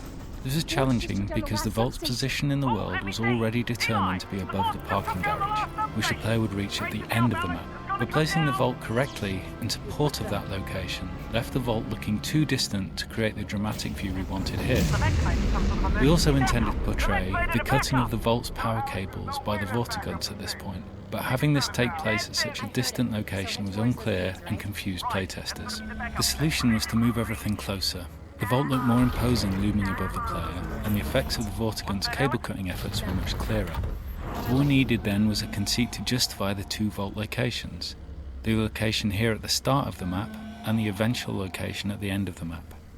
Around this same phase of development, we were in the process of defining exactly how the player would bring down the vault, and our solution to that problem also helped justify the 2 vault locations. Tractor beams are a familiar cliché in science fiction and often share a common visual style of an enveloping force field emitted net-like from a single point. Using a tractor beam as a combined failsafe device to catch the vault served us well here. It allowed us to prevent Alyx from being crushed by the vault dropped out of the sky when the Vortigunts cut the final power cable, and it gave us a satisfactory mechanism for moving the vault to the location we needed to be at the end of the map. Throughout the map, the beam itself also serves as a beacon, ensuring that the players are always able to recognise their new goal, the tractor beam control station.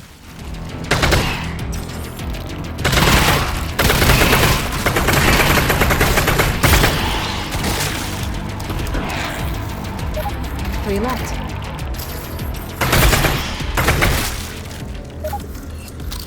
Last one.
of shells.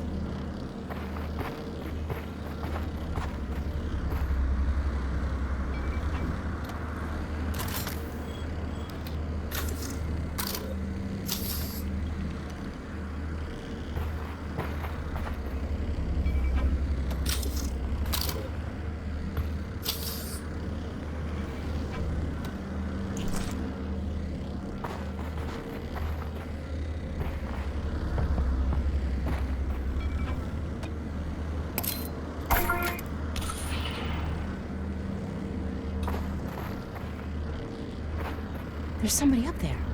That's not Combine. Maybe a scavenger? Be careful.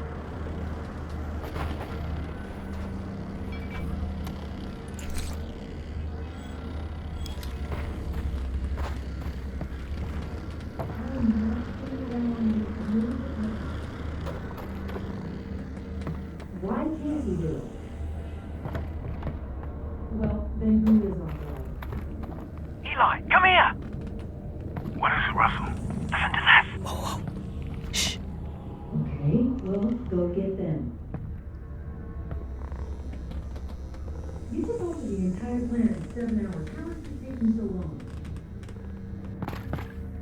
Oh, no, it's fine. I can wait. Oh, sarcasm. Uh-huh. Well, I'm thrilled you caught that. Yes, that was sarcasm as well. And just to remind you, the thing I need to talk to your boss about is how we're running out of time. Well, what if I went and got my supervisor? Would that move the needle on this thing? No, that's the point. I am my supervisor. You're killing me. The final twist of the game presented quite a few storytelling challenges for the writers. The game is long, much longer than a movie, and the surprise reveal of the G-Man at the end felt almost impossible to sustain over the entire experience. Everyone on the team assumed that through basic deduction, most players are going to figure it out along the way. So the solution, like in most good stories, was to just add more stuff, more details, more questions, and more nooks and crannies to the plot. The writers quickly realized that there was one big distracting name, Gordon Freeman, that would pull the players' attention away from any theories they may be cooking up on their own. We then realized that we could use the absence of the G-Man in the story, in the eerie parallels between the G-Man and Gordon's experiences at Black Mesa, to redirect player attention and propel the story towards the final act. If the player thought they had uncovered a new mission to save Gordon Freeman from stasis, then the twist at the end could be secure. To pull it off, the writers created a new, mysterious character, a scientist collaborating with the Combine. This addition came late in the project, so the writers relied on another tried-and-true tact. Base the character on an actor we're fond of, and then do our absolute best to cast and record with that person. The chosen actor had struck a particular tone with the writers. She has an easy, in-command confidence, and a smooth southern Missouri drawl. This not only sets her apart from the other characters in the Half-Life universe, but makes the character easy to hear on the page, which is incredibly important when time is short at the end of the project. And once she was in the studio, her pitch-perfect performance assured us that we'd made the correct decision. Of course, then the scene still had to be built. Level designers figured out what existing chunk of level track could be bumped out to fit the scene. The area we chose previously held some barnacles and a few light puzzle elements, which the designers weren't upset to lose. The level track had to be altered to funnel you into a place where the scene could unfold and the player could eavesdrop without getting a good look at the character. This served two purposes. One was that it would benefit the mystery for the scene to feel furtive and for the identity of the character to remain secret. But also, we could shroud the performance and the intricate facial animation necessary to bring a character to life, all in shadow for the animators and the choreographers. Like in a lot of cases, not doing the work was the correct thing for both the story and our tight shipping schedule. The purpose of this hideout was to give players a nice reward for being observant and exploring the environment. We wanted to highlight the story of scavengers living behind the quarantine wall, what their lives might look like, and why they might choose to live there. The person who lived here was referred to internally as the Combine Killer, imagined as a person with a grudge against the Combine who has chosen to eke out a living in the quarantine zone, spending their time exacting revenge on unsuspecting Combine patrols, perhaps eventually joining the organized resistance movement portrayed in Half-Life 2. In recent years, video game streaming has become one of the main ways that players engage with the culture of games, and this is even more true for VR titles. where players who do not have VR equipment want to participate. To address this audience, we created a spectator HUD, which displays the VR player's health, ammunition, resin, and the contents of their wrist pockets. This information is overlaid on the 3D scene in the desktop window, and lets viewers track the state of the player's resources, without having to rely on the player to look at their wrist or open up a menu. The Spectator HUD started off as a tool used by the development team to display resources, as well as the state of controller buttons and other diagnostic information. An interesting side effect of this HUD was that it made playtests way more exciting to watch, because we as an audience had information the player wasn't necessarily aware of. For example, playtest observers might realize that a player had barely survived an encounter when the players themselves had never even checked their health. We even saw cases where players killed an enemy with their very last bullet without realizing it themselves. The highs and lows we felt watching our own playtests were something that we wanted to share with the streaming audience, and it's been exciting to see streamers using it in the wild. Creating a climactic battle that capped off the antlion combat proved to be a challenging design problem. We wanted to create a sustained combat experience that was substantial enough to challenge players who had refined their skills against the antlions. But simply throwing a large number of antlions at the player all at once was not a particularly engaging experience, nor was it compatible with our established combat balancing. Rather than containing the player in a restricted space and spawning waves of enemies, we wanted to keep the player engaged and moving through a gauntlet of constant pressure toward a goal. To do this, we needed an arena with a clear linear flow and a porous layout that would allow the player to maintain sight of their goal while being flanked by swarms of antlions as they move toward it. This tanker yard, which we had originally built for a narrative scene that was cut from the game, had the properties we were looking for. The long tanker cars lead toward the intended direction of travel, and their positioning requires the player to pay careful attention to their sides and rear as they advance. The Combine tractor beam tower is framed at the end of the tracks, providing a clear goal for the player. The placement of the glowing red sign in the direction of the tractor beam was also a deliberate decision, a technique used by the environment artist to subconsciously pull players in the desired direction via visual contrast, even in the event that they've momentarily lost their bearings in the chaos of the battle. The pacing of the combat here was carefully balanced to leave most playtesters on the brink of being overwhelmed and feeling like they made it through by just the skin of their teeth. It took many iterations of enemy placement, ammo and item placement, and player path adjustments to achieve this balance. We ultimately settled on a design that featured a steady stream of advancing antlions, with antlion spitters placed at the far end of the space, applying enough pressure to prevent players from rushing toward the goal. Combine soldiers up on the raised platforms divert player attention to the right-hand flank and provide verticality in target prioritization, adding to the sense of frenzy we sought to create. The goal of this puzzle was to create a moment of heightened stress by requiring players to deal with a sudden threat after being placed in a precariously disadvantageous position. In the original design of the puzzle, players would stand on a platform which was suspended from a cable and pull themselves across the chasm.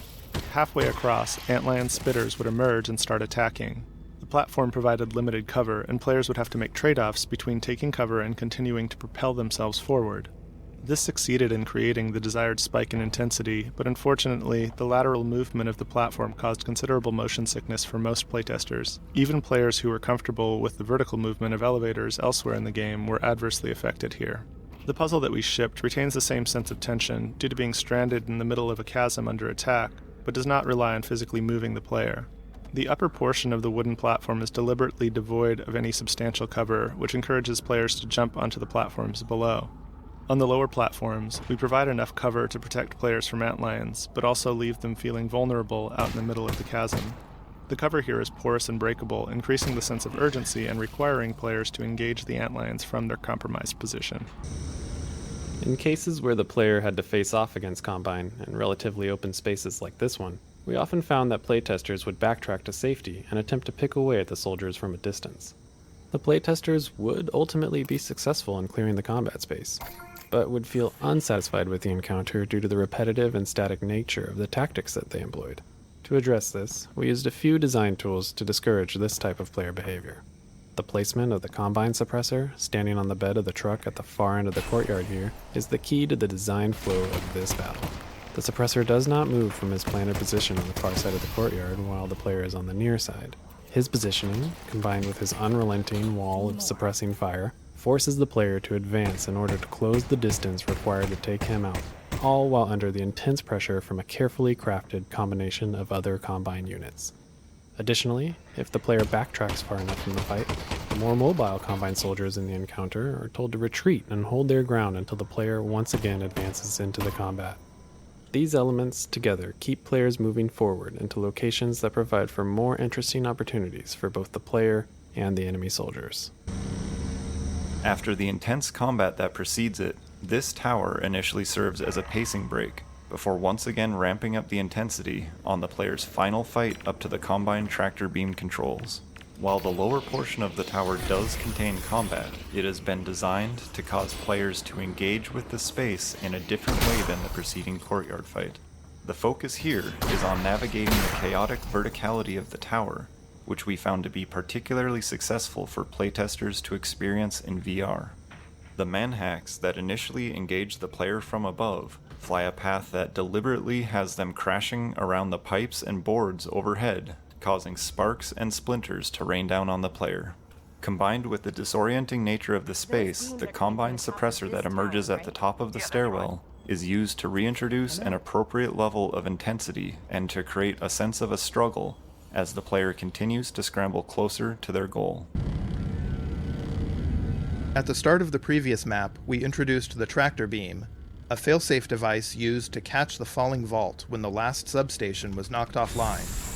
In this location, a console looks like it could be used to control the tractor beam to dock the vault for entry via the nearby gantry on the left. We decided to have the vault crash to the ground spectacularly, but for this to work emotionally, we needed the scene to increase in tension beforehand. The whole vault docking console is absurd by design.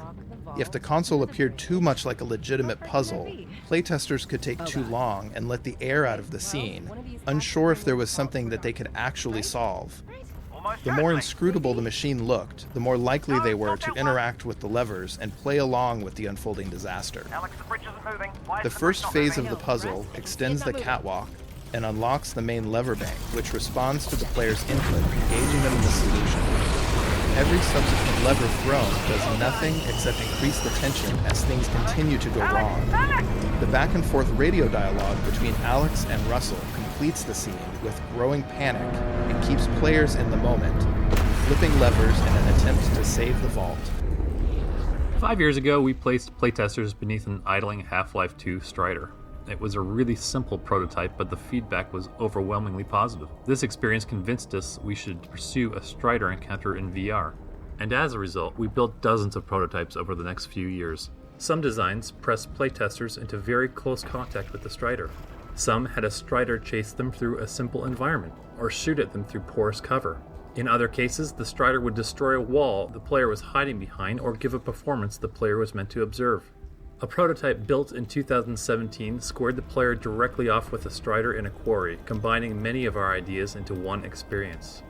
Based on the success of this prototype, the team moved on to building the shipping experience ahead of you, although it would take another 3 years of refinement to complete. Each iteration brought us a new set of rules and players' expectations. The Strider encounter ahead is a carefully crafted collection of beats shaped by our own ideas of what would be exciting and fun, refined over a long period of playtesting.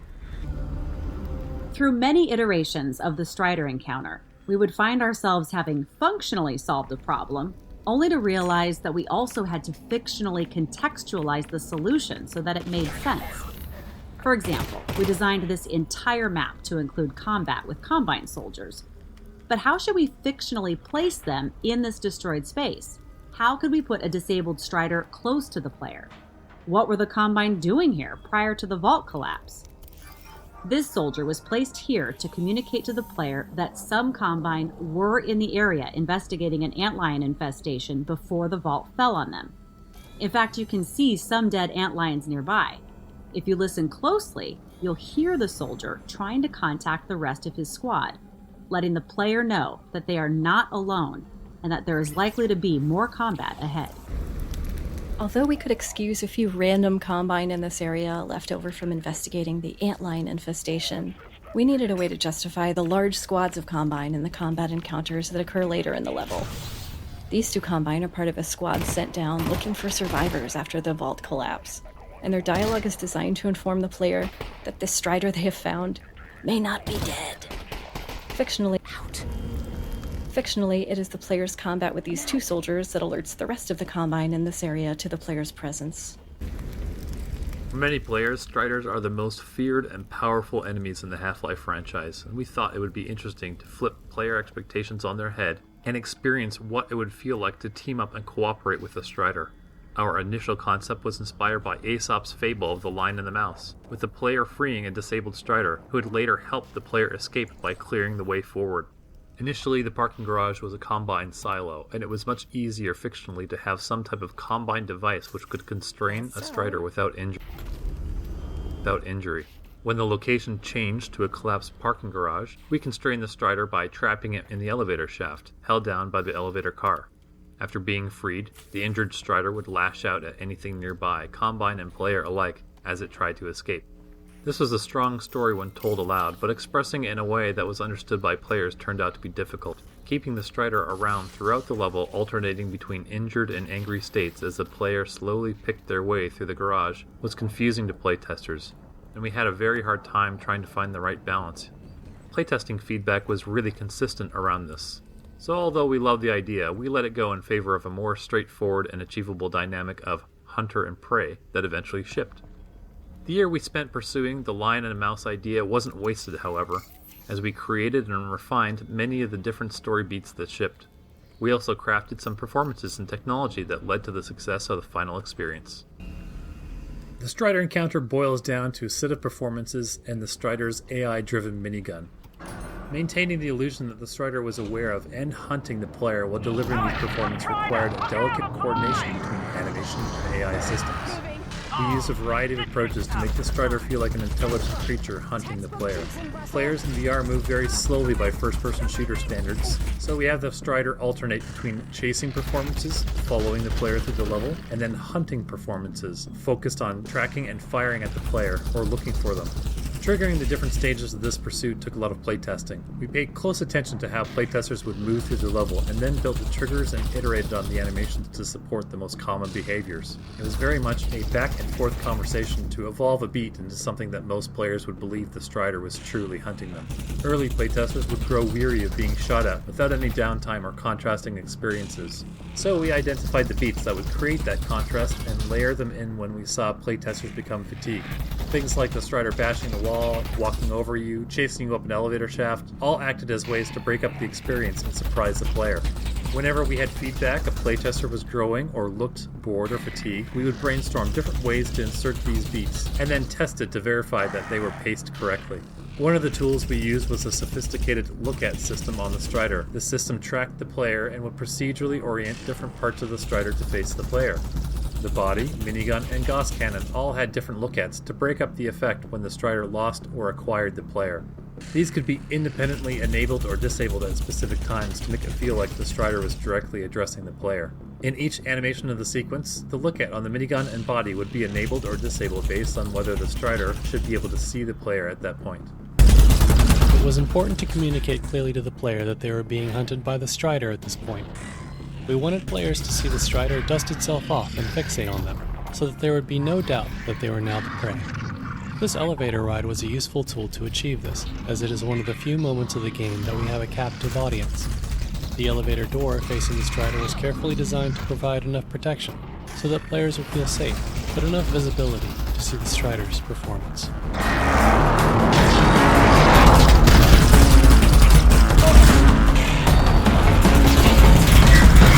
Development, we talked a lot about the experience of the Strider minigun blasting through the walls and floors of the parking garage while hunting the player, but we weren't sure we would be able to deliver destructible cover until around 6 months prior to shipping.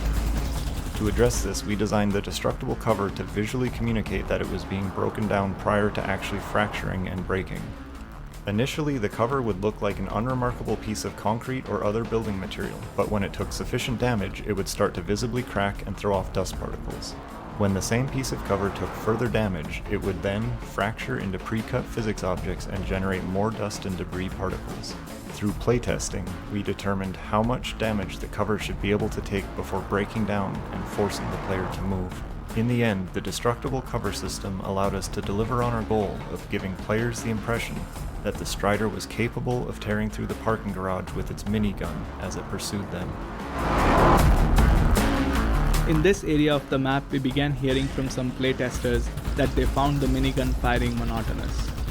Originally, the gun would fire at a set rate, regardless of the player's behavior. To address the monotony, we made several improvements to the Strider AI running just the minigun. The minigun will fire if it sees the player, but take a moment to acquire them. Play an acquired sound to warn them they have locked on, and then stitch the bullets towards the player in its first volley. The minigun volleys themselves were broken up to become more staccato, with random intervals in between volleys. If the player ducks behind cover, the Strider will keep firing where it last saw the player for a short period. These changes to the minigun behavior eliminated the monotony and gave players the impression that they were fleeing a living creature. To keep the Strider engagement interesting throughout the level, we knew that we wanted to challenge the player's understanding of what the Strider was capable of. We identified this upcoming room as a space where most players felt they understood the Strider's capabilities and built this next beat to surprise them. To create the doorframe bash moment, we used the Strider's animation to drive an offline destruction simulation that could be played back by the game engine in real time. We coupled this with particle effects and physics impulses on interactive physics objects in the room to make the player feel unsafe. To fully sell the idea that the Strider has been searching for and has found the player, we gave the Strider a moment of pause after tearing away the wall to look at the player before it started to fire again. When playtesting the Strider encounter, we learned that players enjoyed fighting a challenging enemy but responded negatively if they took damage in a way that seemed unfair. To address this, we used audio to communicate the state of the Strider. For example, when the Strider did not have line of sight to the player, it would emit a periodic hunting sound. This sound was meant to communicate to the player that they were currently safe, but that the Strider was still there. Once the Strider had seen the player, it would switch to its chasing state and make corresponding chasing sounds. When the Strider was ready to start firing at the player, it would emit a target acquired sound before firing. Players quickly learned this pattern of sound cues and no longer complained about being caught unaware of the Strider's targeting state. We needed to familiarize the player with the Strider's Gauss cannon firing sequence, so they'd be able to recognize it when they saw it again later in the map. This particular area of the map went through a lot of iteration, as we searched for ways to reliably place the player in the right spot, at the right time, looking at the right thing, the Gauss cannon, as it charged up and fired. To achieve this, we ultimately settled on using a two-handed roller door. It requires the player to stand in a specific position and orientation, and occupies their hands so we know they aren't teleporting or interacting with anything else. We even know the precise moment that the door clears their eye line, so we can be assured that they're going to see what we want them to see. When the central theme of this map was the lion and the mouse, the encounter with the Strider ended at this point. The Strider simply exited off into the sunset. We intended for the Strider to reappear in a subsequent fight, perhaps even attacking the Combine alongside the player, but this idea was only pursued briefly before being cut. The problem was that playtesters felt cheated that they didn't get to destroy the Strider after being hunted and harassed by it for so long. In the final map, once the player steps into the rat maze below, the Strider reappears and begins hunting the player again. Because Alyx does not possess any weapons that can damage the Strider, we explored a variety of ways that the player could take out the Strider using something found in the environment. These included ideas like triggering missiles on a downed Combine helicopter, using a Combine mortar emplacement, or kicking off some type of physics event to sweep the Strider's legs out and kill it. We built prototypes of many of these ideas, and eventually narrowed down to the mounted gun solution that shipped. It was simple, repeatable, and was one of the easier solutions to train under fire. In this sequence, we wanted the player to end the encounter by killing the Strider in a dramatic boss fight using a weapon found in the environment. This meant that we had to introduce a new weapon which was more powerful than the player's equipped weapons, and which had to remain in the environment after the fight. A mounted gun on an abandoned Combine vehicle made the most sense, and after some initial tests with the downed Combine helicopter that we purchased from Half-Life 2, we settled on the armored personnel carrier, since one had already been built for use in another section of the game. Since the gun mechanism itself would be seen for the first time while under pressure from the Strider, it had to have an aiming and firing mechanism that the player would understand immediately. We prototyped a variety of designs and from a machine gun that auto-fired as soon as the player grabbed the handle, to a gun that fired a sticky bomb that could detonate the player after it hit its target.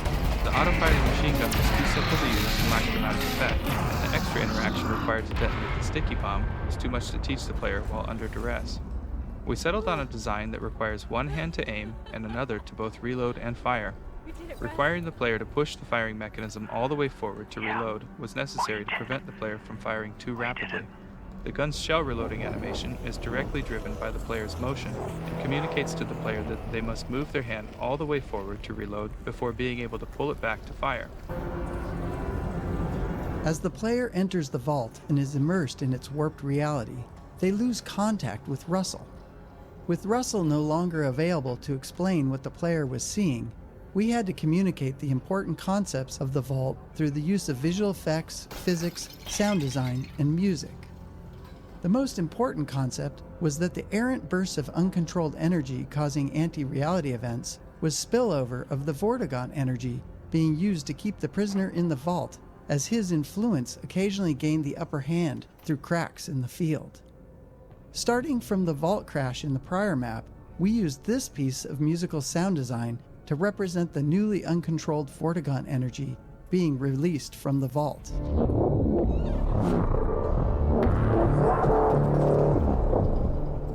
And this piece to accompany the reality-bending bursts caused and swayed by the G-Man's increasing reach. Within the vault, we repeat these motifs to reinforce the Vortigaunt energy mechanic that the player is ultimately able to use as a weapon against the Combine, short circuit to release the prisoner, save Eli, and complete the game.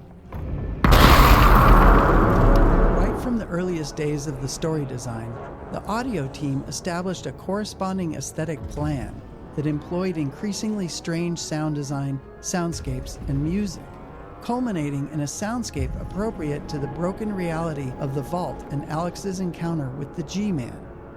While the vault level was being designed, it became apparent that the accompanying music would be crucial to selling the surreal nature of the vault.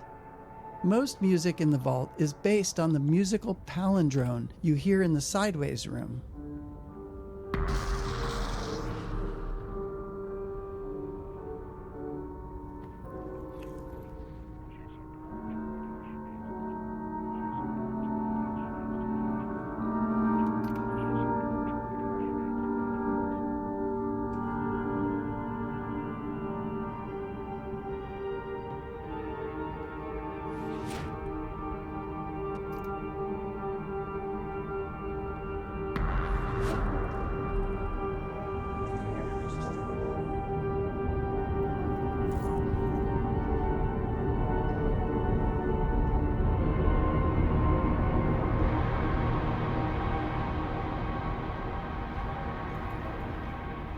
By utilizing variations of elements in this piece and warping them with multiple types of pitch and time bending, we created an appropriately abstract sonority.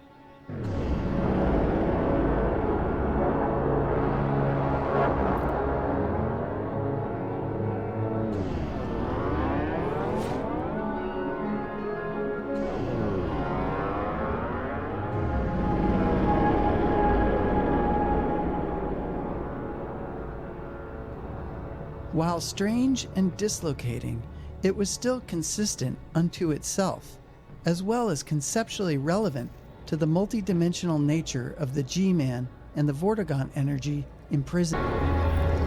Half-Life Alyx was set in a realistic type world with familiar rules. The G-Man's presence in the vault gave us fictional justification to experiment with different distortions of reality and embrace surrealism in these spaces. Early experiments with gravity anomalies and distorting spatial expectations were promising as the immersiveness of VR worked to exaggerate their impact. The surreal environments proved to be fertile for puzzle solving as well, but they tended to stall the pacing at the point in the game we needed it to be ramping up, so they weren't included in the final release. The most notable of these was in the mirrored apartment. Players originally had to spot and correct differences between the top and bottom apartment spaces in order to escape that area.